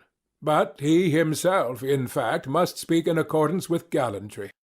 The finest gallantry here was simply to tell the truth, and the truth for Winterbourne, as the few indications I have been able to give have made him known to the reader, was that Daisy Miller should take Mrs. Walker's advice. He looked at her exquisite prettiness, and then he said, very gently, I think you should get into the carriage. Daisy gave a violent laugh. I have never heard anything so stiff. If this isn't proper, Mrs. Walker, She pursued, then I'm all improper, and you must give me up. Goodbye. I hope you'll have a lovely ride. and with Mr. Giovanelli, who made a triumphantly obsequious salute, she turned away. Mrs. Walker sat looking after her, and there were tears in Mrs. Walker's eyes. "Get in here, sir," She said to Winterbourne, indicating the place beside her.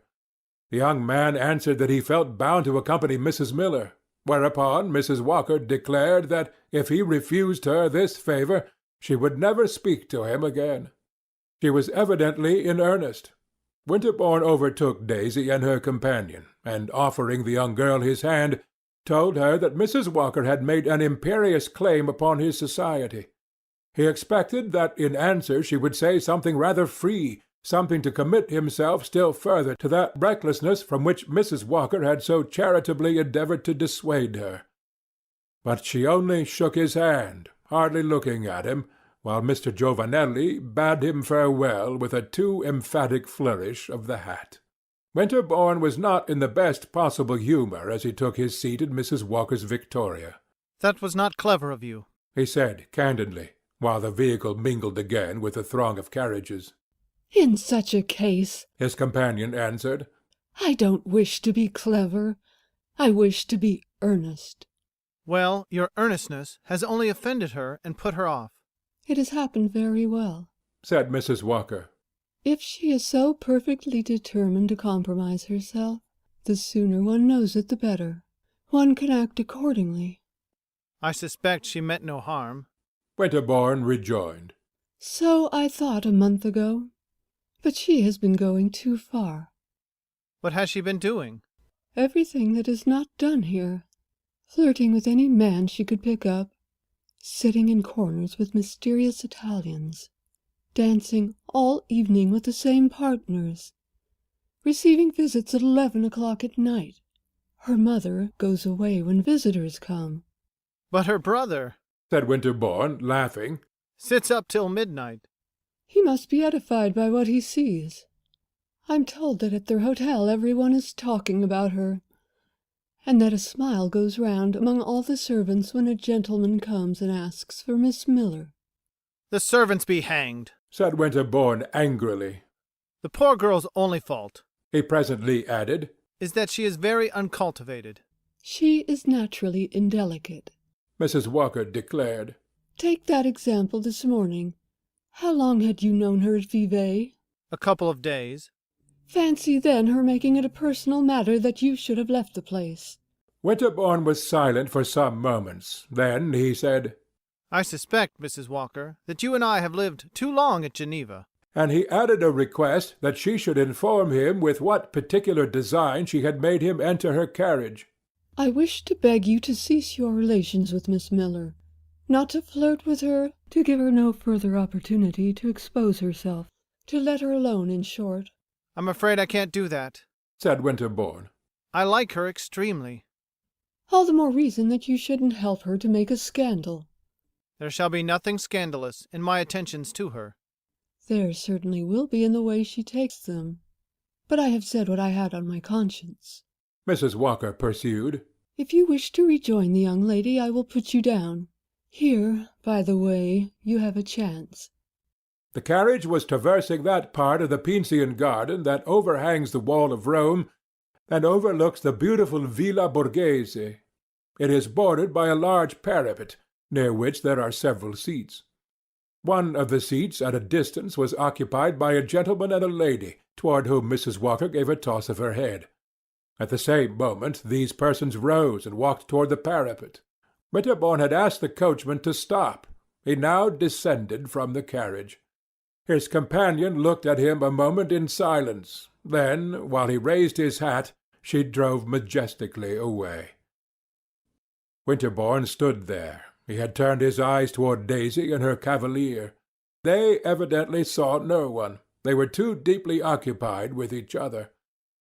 When they reached the low garden wall, they stood a moment looking off at the great flat-topped pine clusters of the Villa Borghese. Then Giovanelli seated himself familiarly upon the broad ledge of the wall. The western sun in the opposite sky sent out a brilliant shaft through a couple of cloud bars, whereupon Daisy's companion took her parasol out of her hands and opened it. She came a little nearer, and he held the parasol over her.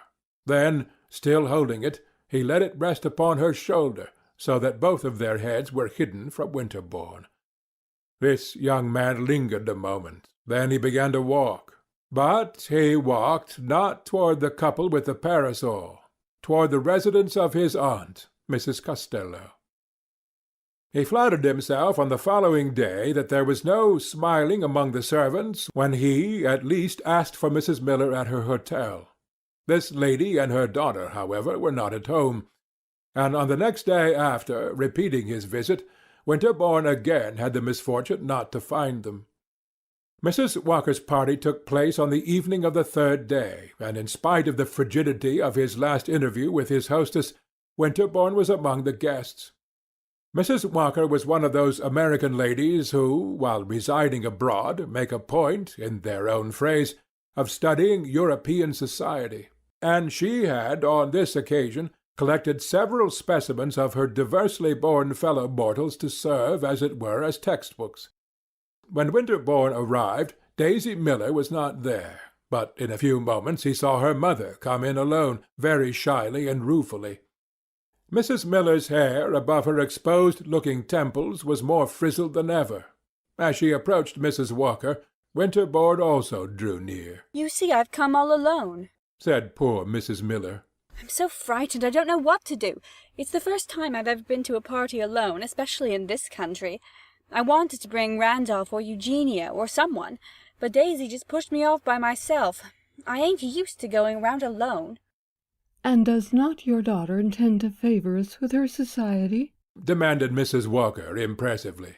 "Well, Daisy's all dressed," said Mrs. Miller, with that accent of the dispassionate, if not of the philosophic historian, with which she always recorded the current incidents of her daughter's career. "She got dressed on purpose before dinner.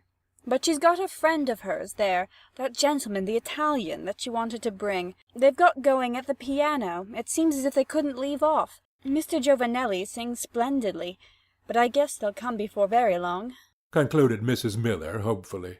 "I'm sorry she should come in that way," said Mrs. Walker. "Well, I told her there was no use in her getting dressed before dinner if she was going to wait 3 hours," responded Daisy's mamma. "I didn't see the use of her putting on such a dress as that to sit round with Mr. Giovanelli." "This is most horrible," said Mrs. Walker, turning away and addressing herself to Winterbourne. "It's a fiche. It's her revenge for my having ventured to remonstrate with her. When she comes I shall not speak to her." Daisy came after 11 o'clock, but she was not, on such an occasion, a young lady to wait to be spoken to. She rustled forward in radiant loveliness, smiling and chattering, carrying a large bouquet, and attended by Mr. Giovanelli. Every one stopped talking and turned and looked at her. She came straight to Mrs. Walker. "I'm afraid you thought I never was coming, so I sent Mother off to tell you. I wanted to make Mr. Giovanelli practice some things before he came. You know he sings beautifully, and I want you to ask him to sing. This is Mr. Giovanelli. You know I introduced him to you. He's got the most lovely voice, and he knows the most charming set of songs. I made him go over them this evening on purpose. We had the greatest time at the hotel." Of all this Daisy delivered herself with the sweetest, brightest audibleness, looking now at her hostess and now round the room, while she gave a series of little pats round her shoulders to the edges of her dress. "Is there anyone I know?" she asked.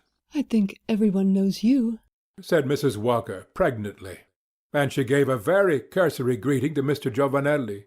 This gentleman bore himself gallantly. He smiled and bowed and showed his white teeth. He curled his moustaches and rolled his eyes and performed all the proper functions of a handsome Italian at an evening party.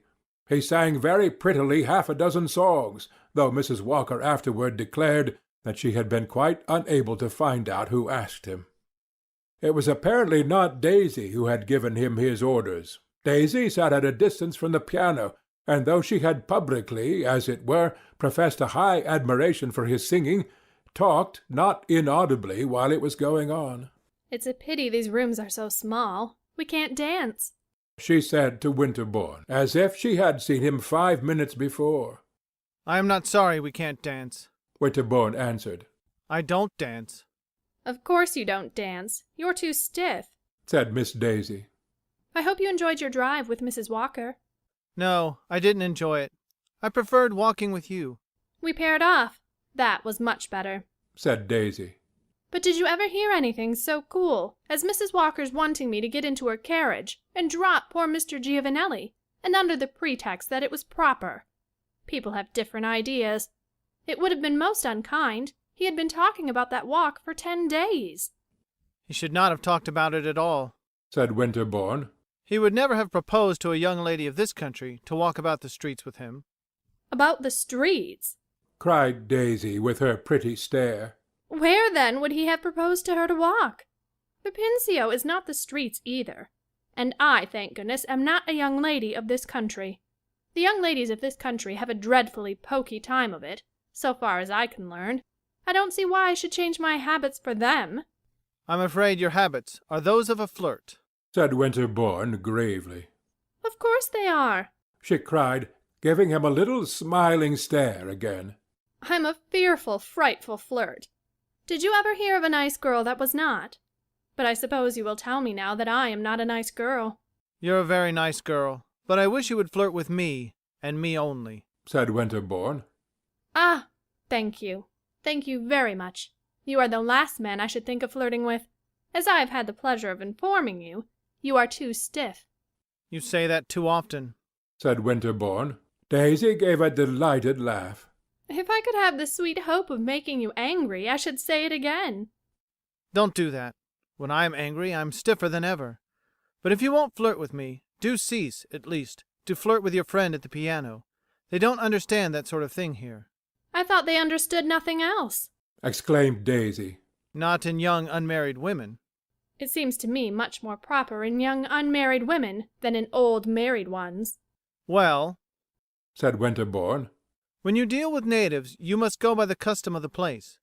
Flirting is purely an American custom. It doesn't exist here.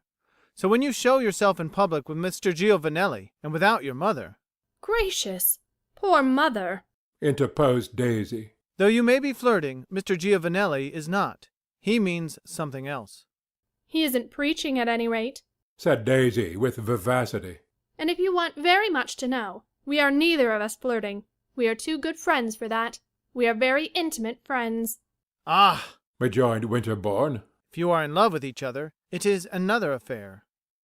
She had allowed him up to this point to talk so frankly that he had no expectation of shocking her by this ejaculation, but she immediately got up, blushing visibly, and leaving him to exclaim mentally that little American flirts were the queerest creatures in the world. Mr. Giovanelli, at least, she said, giving her interlocutor a single glance, never says such very disagreeable things to me. Winterbourne was bewildered. He stood staring.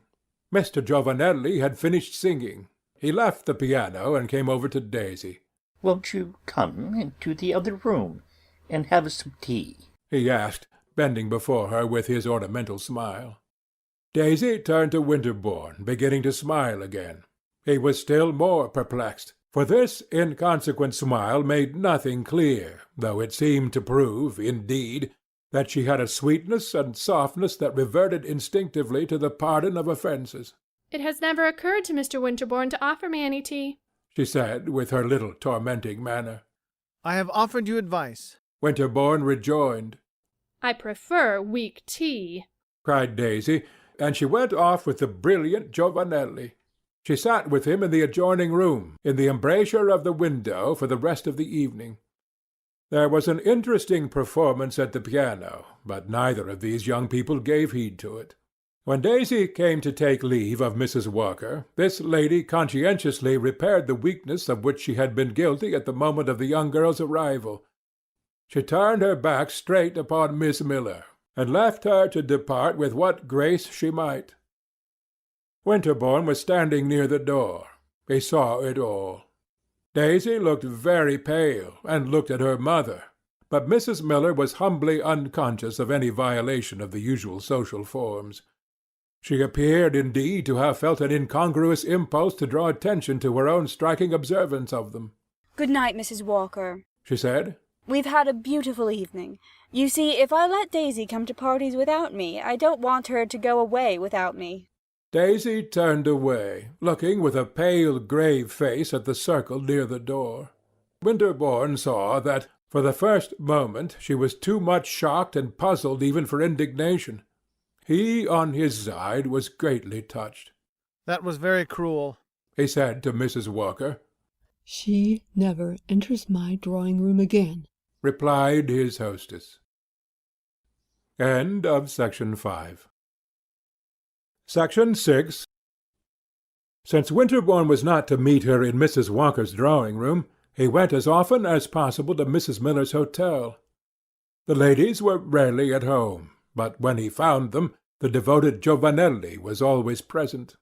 Very often the brilliant little Roman was in the drawing-room with Daisy alone, Mrs. Miller being apparently constantly of the opinion that discretion is the better part of surveillance. Winterbourne noted, at first with surprise, that Daisy on these occasions was never embarrassed or annoyed by his own entrance, but he very presently began to feel that she had no more surprises for him. The unexpected in her behaviour was the only thing to expect. She showed no displeasure at her tête-à-tête with Giovanelli being interrupted. She could chatter as freshly and freely with two gentlemen as with one. There was always in her conversation the same odd mixture of audacity and puerility. Winterbourne remarked to himself that if she was seriously interested in Giovanelli, it was very singular that she should not take more trouble to preserve the sanctity of their interviews, and he liked her the more for her innocent-looking indifference and her apparently inexhaustible good-humour. He could hardly have said why, but she seemed to him a girl who would never be jealous. At the risk of exciting a somewhat derisive smile on the reader's part, I may affirm that with regard to the women who had hitherto interested him, it very often seemed to Winterbourne among the possibilities that, given certain contingencies, he should be afraid, literally afraid, of these ladies. He had a pleasant sense that he should never be afraid of Daisy Miller. It must be added that this sentiment was not altogether flattering to Daisy. It was part of his conviction, or rather his apprehension, that she would prove a very light young person. But she was evidently very much interested in Giovanelli. She looked at him whenever he spoke. She was perpetually telling him to do this or to do that. She was constantly chaffing and abusing him. She appeared completely to have forgotten that Winterbourne had said anything to displease her at Mrs. Walker's little party. On Sunday afternoon, having gone to St. Peter's with his aunt, Winterbourne perceived Daisy strolling about the great church in company with the inevitable Giovanelli. Presently he pointed out the young girl and her cavalier to Mrs. Costello. This lady looked at them a moment through her eye-glass. Then she said, "That's what makes you so pensive in these days, eh?" I had not the least idea I was pensive, said the young man. "You are very much preoccupied. You are thinking of something." And what is it, he asked, that you accuse me of thinking of? "Of that young lady's, Miss Baker's, Miss Chandler's? What's her name? Miss Miller's intrigue with that little barber's block." Do you call it an intrigue? Winterbourne asked. An affair that goes on with such peculiar publicity? "That's their folly," said Mrs. Costello. "It's not their merit." No, rejoined Winterbourne, with something of that pensiveness to which his aunt had alluded. I don't believe that there is anything to be called an intrigue. "I have heard a dozen people speak of it. They say she is quite carried away by him." They are certainly very intimate, said Winterbourne. Mrs. Costello inspected the young couple again with her optical instrument. "He is very handsome. One easily sees how it is. She thinks him the most elegant man in the world, the finest gentleman. She has never seen anything like him. He is better even than the courier. It was the courier probably who introduced him, and if he succeeds in marrying the young lady, the courier will probably come in for a magnificent commission." I don't believe she thinks of marrying him, said Winterbourne. And I don't believe he hopes to marry her. "You may be very sure she thinks of nothing. She goes on from day to day, from hour to hour, as they did in the Golden Age. I can imagine nothing more vulgar. And at the same time," added Mrs. Costello, "depend upon it that she may tell you any moment that she is engaged." I think that is more than Giovanelli expects, said Winterbourne. "Who is Giovanelli?" The little Italian. I have asked questions about him and learned something. He is apparently a perfectly respectable little man. I believe he is, in a small way, a cavaliere avvocato, but he doesn't move in what are called the first circles. I think it is really not absolutely impossible that the courier introduced him. He is evidently immensely charmed with Miss Miller. If she thinks him the finest gentleman in the world, he, on his side, has never found himself in personal contact with such splendor, such opulence, such expensiveness as this young lady's, and then she must seem to him wonderfully pretty and interesting. I rather doubt that he dreams of marrying her. That must appear to him too impossible a piece of luck. He has nothing but his handsome face to offer, and there is a substantial Mr. Miller in that mysterious land of dollars. Giovanelli knows that he hasn't a title to offer. If he were only a count or a marchese. He must wonder at his luck, at the way they have taken him up. He accounts for it by his handsome face, and thinks Miss Miller a young lady qui se passe ses fantaisies, said Mrs. Costello. It is very true, Winterbourne pursued, that Daisy and her mamma have not yet risen to that stage of, what shall I call it, of culture at which the idea of catching a count or a marchese begins. I believe that they are intellectually incapable of that conception. Ah, but the avvocato can't believe it, said Mrs. Costello. Of the observation excited by Daisy's intrigue, Winterbourne gathered that day at St. Peter's sufficient evidence. A dozen of the American colonists in Rome came to talk with Mrs. Costello, who sat on a little portable stool at the base of one of the great pilasters. The vesper service was going forward in splendid chants and organ tones in the adjacent choir, and meanwhile, between Mrs. Costello and her friends, there was a great deal said about poor little Mrs. Miller's going really too far. Winterbourne was not pleased with what he heard, but, when coming out upon the great steps of the church, he saw Daisy, who had emerged before him, get into an open cab with her accomplice and roll away through the cynical streets of Rome, he could not deny to himself that she was going very far indeed. He felt very sorry for her, not exactly that he believed that she had completely lost her head, but because it was painful to hear so much that she was pretty and undefended and natural assigned to a vulgar place among the categories of disorder. He made an attempt after this to give a hint to Mrs. Miller. He met one day in the Corso a friend, a tourist like himself, who had just come out of the Doria Palace, where he had been walking through the beautiful gallery. His friend talked for a moment about the superb portrait of Innocent X by Velasquez, which hangs in one of the cabinets of the palace, and then said, "And in the same cabinet, by the way, I had the pleasure of contemplating a picture of a different kind, that pretty American girl whom you pointed out to me last week." In answer to Winterbourne's inquiries, his friend narrated that the pretty American girl, prettier than ever, was seated with a companion in the secluded nook in which the great papal portrait was enshrined. Who was her companion? Asked Winterbourne. "A little Italian with a bouquet in its buttonhole. The girl is delightfully pretty, but I thought I understood from you the other day that she was a young lady de meilleur monde." "So she is," answered Winterbourne, and having assured himself that his informant had seen Daisy and her companion but 5 minutes before, he jumped into a cab and went to call on Mrs. Miller. She was at home, but she apologized to him for receiving him in Daisy's absence. "She's gone out somewhere with Mr. Giovanelli," said Mrs. Miller. "She's always going round with Mr. Giovanelli." "I have noticed that they are very intimate," Winterbourne observed. "Oh, it seems as if they couldn't live without each other," said Mrs. Miller. "Well, he's a real gentleman anyhow. I keep telling Daisy she's engaged." "And what does Daisy say?" "Oh, she says she isn't engaged, but she might as well be." This impartial parent resumed. "And she goes on as if she was. But I've made Mr. Giovanelli promise to tell me if she doesn't. I should want to write to Mr. Miller about it, shouldn't you?" Winterbourne replied that he certainly should, and the state of mind of Daisy's mamma struck him as so unprecedented in the annals of parental vigilance that he gave up as utterly irrelevant the attempt to place her upon her guard. After this, Daisy was never at home, and Winterbourne ceased to meet her at the houses of their common acquaintances, because, as he perceived, these shrewd people had quite made up their minds that she was going too far. They ceased to invite her, and they intimated that they desired to express to observant Europeans the great truth that though Miss Daisy Miller was a young American lady, her behavior was not representative, was regarded by her compatriots as abnormal.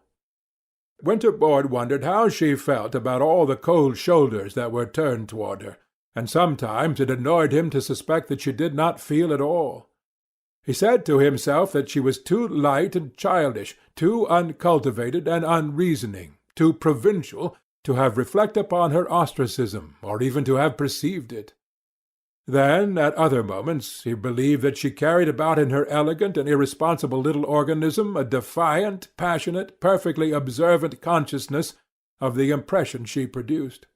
He asked himself whether Daisy's defiance came from the consciousness of innocence, or from her being essentially a young person of the reckless class. It must be admitted that holding oneself to a belief in Daisy's innocence came to seem to Winterbourne more and more a matter of fine-spun gallantry.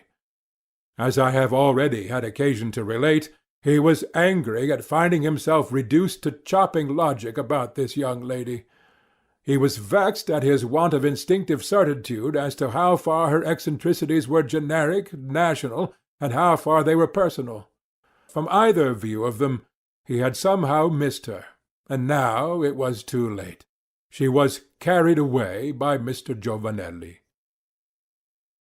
A few days after his brief interview with her mother, he encountered her in that beautiful abode of flowering desolation known as the Palace of the Caesars. The early Roman spring had filled the air with bloom and perfume, and the rugged surface of the Palatine was muffled with tender verdure. Daisy was strolling along the top of one of those great mounds of ruin that are embanked with mossy marble and paved with monumental inscriptions. It seemed to him that Rome had never been so lovely as just then.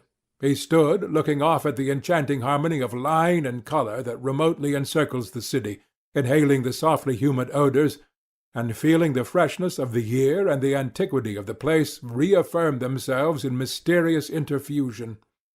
It seemed to him also that Daisy had never looked so pretty. But this had been an observation of his whenever he met her. Giovanelli was at her side, and Giovanelli too wore an aspect of even, unwonted brilliancy. "Well," said Daisy, "I should think you would be lonesome." Lonesome? "You are always going round by yourself. Can't you get anyone to walk with you?" I am not so fortunate, said Winterbourne. as your companion.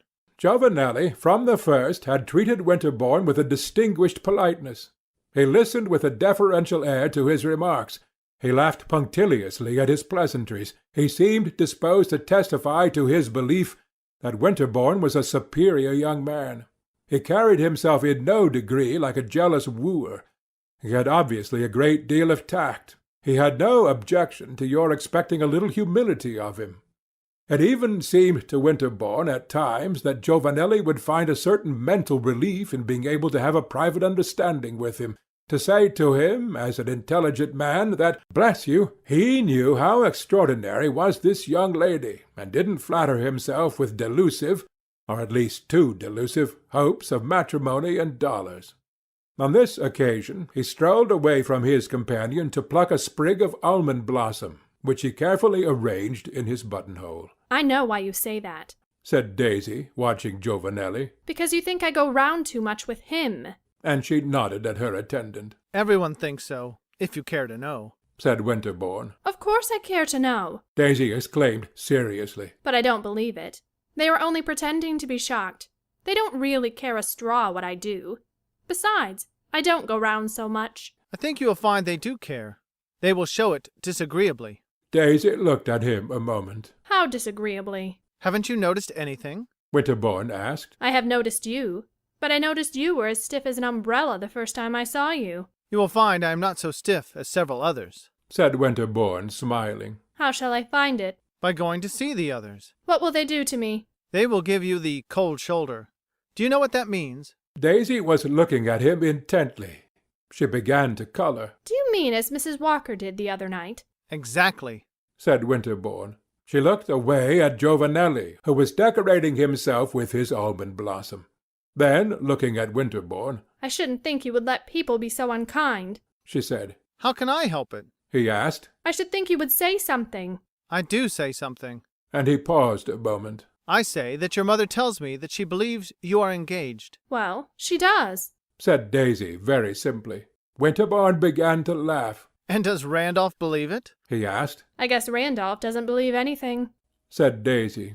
Randolph's scepticism excited Winterbourne to further hilarity, and he observed that Giovanelli was coming back to them. Daisy, observing it too, addressed herself again to her countryman. Since you have mentioned it, She said. I am engaged. Winterbourne looked at her. He had stopped laughing. You don't believe? She added. He was silent a moment, and then, Yes, I believe it, he said. Oh, no, you don't. She answered. Well, then, I am not. The young girl and her cicerone were on their way to the gate of the enclosure, so that Winterbourne, who had but lately entered, presently took leave of them. A week afterward he went to dine at a beautiful villa on the Calian Hill, and on arriving dismissed his hired vehicle. The evening was charming, and he promised himself the satisfaction of walking home beneath the Arch of Constantine and past the vaguely lighted monuments of the Forum. There was a waning moon in the sky, and her radiance was not brilliant, but she was veiled in a thin cloud curtain which seemed to diffuse and equalize it. When, on his return from the villa, it was 11 o'clock, Winterbourne approached the dusky circle of the Colosseum, it recurred to him, as a lover of the picturesque, that the interior, in the pale moonshine, would be well worth a glance. He turned aside and walked to one of the empty arches, near which, as he observed, an open carriage, one of the little Roman street-cabs, was stationed. Then he passed in among the cavernous shadows of the great structure, and emerged upon the clear and silent arena. The place had never seemed to him more impressive. One half of the gigantic circus was in deep shade. The other was sleeping in the luminous dusk. As he stood there, he began to murmur Byron's famous lines out of Manfred, but before he had finished his quotation, he remembered that if nocturnal meditations in the Colosseum are recommended by the poets, they are deprecated by the doctors. The historic atmosphere was there, certainly, but the historic atmosphere, scientifically considered, was no better than a villainous miasma. Winterbourne walked to the middle of the arena to take a more general glance, intending thereafter to make a hasty retreat. The great cross in the centre was covered with shadow. It was only as he drew near it that he made it out distinctly. Then he saw that two persons were stationed upon the low steps which formed its base. One of these was a woman, seated. Her companion was standing in front of her. Presently the sound of the woman's voice came to him distinctly in the warm night air. Well, he looks at us as one of the old lions or tigers may have looked at the Christian martyrs. These were the words he heard in the familiar accent of Miss Daisy Miller. Let us hope he is not very hungry, responded the ingenious Giovanelli. He will have to take me first. You will serve for dessert. Winterbourne stopped with a sort of horror, and, it must be added, with a sort of relief.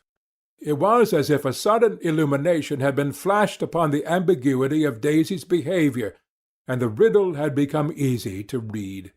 She was a young lady whom a gentleman need no longer be at pains to respect. He stood there looking at her companion, and not reflecting that though he saw them vaguely, he himself must have been more brightly visible. He felt angry with himself that he had bothered so much about the right way of regarding Miss Daisy Miller. Then, as he was going to advance again, he checked himself, not from the fear that he was doing her injustice, but from the sense of the danger of appearing unbecomingly exhilarated by this sudden revulsion from cautious criticism.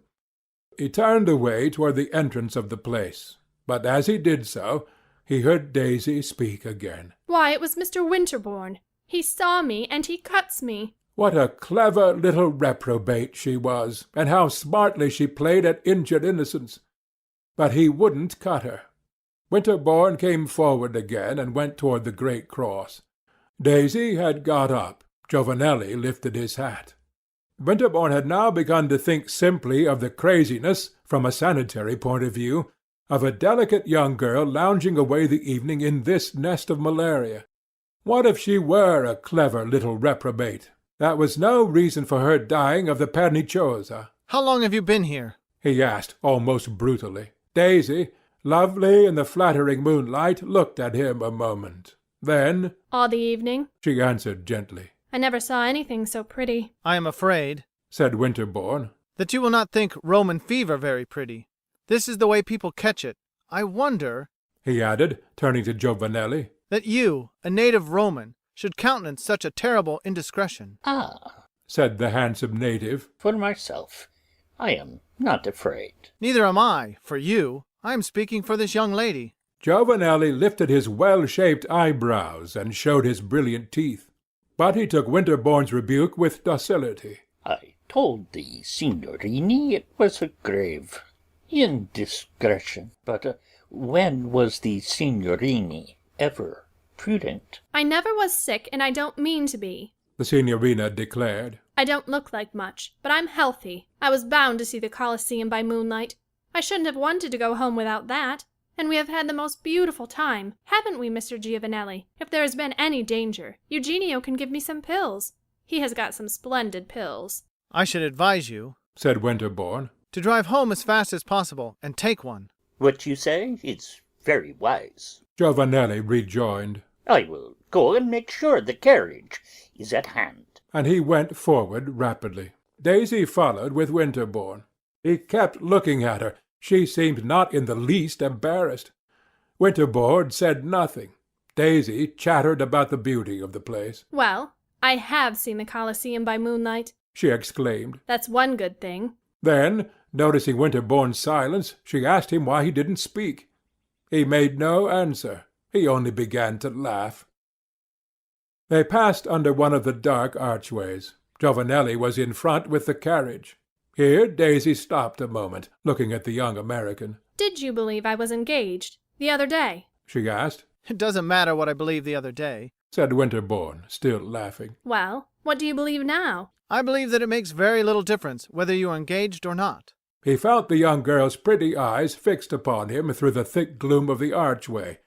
She was apparently going to answer, but Giovanelli hurried her forward. Quick, quick, he said. If we get in by midnight, we are quite safe. Daisy took her seat in the carriage, and the fortunate Italian placed himself beside her.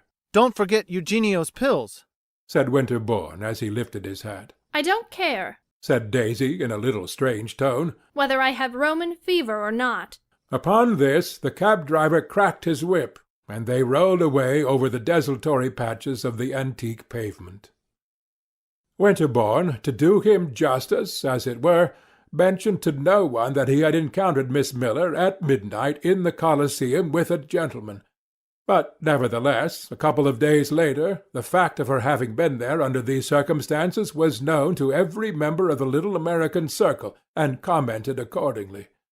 Winterbourne reflected that they had of course known it at the hotel, and that, after Daisy's return, there had been an exchange of remarks between the porter and the cab-driver. But the young man was conscious at the same moment that it had ceased to be a matter of serious regret to him that the little American flirt should be talked about by low-minded menials. These people, a day or two later, had serious information to give. The little American flirt was alarmingly ill. Winterbourne, when the rumour came to him, immediately went to the hotel for more news. He found that 2 or 3 charitable friends had preceded him, and that they were being entertained in Mrs. Miller's salon by Randolph. It's going round at night, said Randolph. That's what made her sick. She's always going round at night. I shouldn't think she'd want to. It's so plaguey dark. You can't see anything here at night, except when there's a moon. In America, there's always a moon. Mrs. Miller was invisible. She was now, at least, giving her daughter the advantage of her society. It was evident that Daisy was dangerously ill. Winterbourne went often to ask for news of her, and once he saw Mrs. Miller, who, though deeply alarmed, was, rather to his surprise, perfectly composed, and, as it appeared, a most efficient and judicious nurse. She talked a good deal about Dr. Davis, but Winterbourne paid her the compliment of saying to himself that she was not, after all, such a monstrous goose. Daisy spoke of you the other day, she said to him. Half the time she doesn't know what she's saying, but that time I think she did. She gave me a message she told me to tell you. She told me to tell you that she was never engaged to that handsome Italian. I'm sure I am very glad. Mr. Giovanelli hasn't been near us since she was taken ill. I thought he was so much of a gentleman. but I don't call that very polite. A lady told me that he was afraid I was angry with him for not taking Daisy round at night. Well, so I am, but I suppose he knows I'm a lady. I would scorn to scold him. Anyway, she says she's not engaged, and I don't know why she wanted you to know, but she said to me 3 times, 'Mind you tell Mr. Winterbourne.' And then she told me to ask you if you remember the time you went to that castle in Switzerland. But I said I wouldn't give any such messages as that, only if she is not engaged. I'm sure I'm glad to know it." But, as Winterbourne had said, it mattered very little. A week after this, the poor girl died. It had been a terrible case of the fever. Daisy's grave was in the little Protestant cemetery, in an angle of the wall of imperial Rome, beneath the cypresses and the thick spring flowers. Winterbourne stood there beside it with a number of other mourners, a number larger than the scandal excited by the young lady's career would have led you to expect. Near him stood Giovanelli, who came nearer still before Winterbourne turned away. Giovanelli was very pale. On this occasion he had no flower in his buttonhole. He seemed to wish to say something. At last he said, "She was the most beautiful lady I ever saw, and the most amiable." And then he added in a moment, "And she was the most innocent." Winterbourne looked at him and presently repeated his words, "And the most innocent?" "The most innocent." Winterbourne felt sore and angry. "Why the devil," he asked, "did you take her to that fatal place?" Mr. Giovanelli's urbanity was apparently imperturbable. He looked on the ground a moment, and then he said, "For myself, I had no fear, and she wanted to go." "That was no reason," Winterbourne declared. The subtle Roman again dropped his eyes. "If she had lived, I should have got nothing. She would never have married me, I am sure." "She would never have married you?" "For a moment I hoped so. But no, I am sure." Winterbourne listened to him. He stood staring at the raw protuberance among the April daisies. When he turned away again, Mr. Giovanelli, with his light, slow step, had retired. Winterbourne almost immediately left Rome. But the following summer he again met his aunt, Mrs. Costello, at Vevey. Mrs. Costello was fond of Vevey. In the interval, Winterbourne had often thought of Daisy Miller and her mystifying manners. One day he spoke of her to his aunt, said it was on his conscience that he had done her injustice. "I am sure I don't know," said Mrs. Costello. "How did your injustice affect her?" "She sent me a message before her death, which I didn't understand at the time, but I have understood it since. She would have appreciated one's esteem." "Is that a modest way?" asked Mrs. Costello. "Of saying that she would have reciprocated one's affection?" Winterbourne offered no answer to this question, but he presently said, "You were right in that remark that you made last summer. I was booked to make a mistake. I have lived too long in foreign parts." Nevertheless, he went back to live at Geneva, whence there continued to come the most contradictory accounts of his motives of sojourn. A report that he is studying hard, an intimation that he is much interested in a very clever foreign lady. End of Section 6. End of Daisy Miller, by Henry James.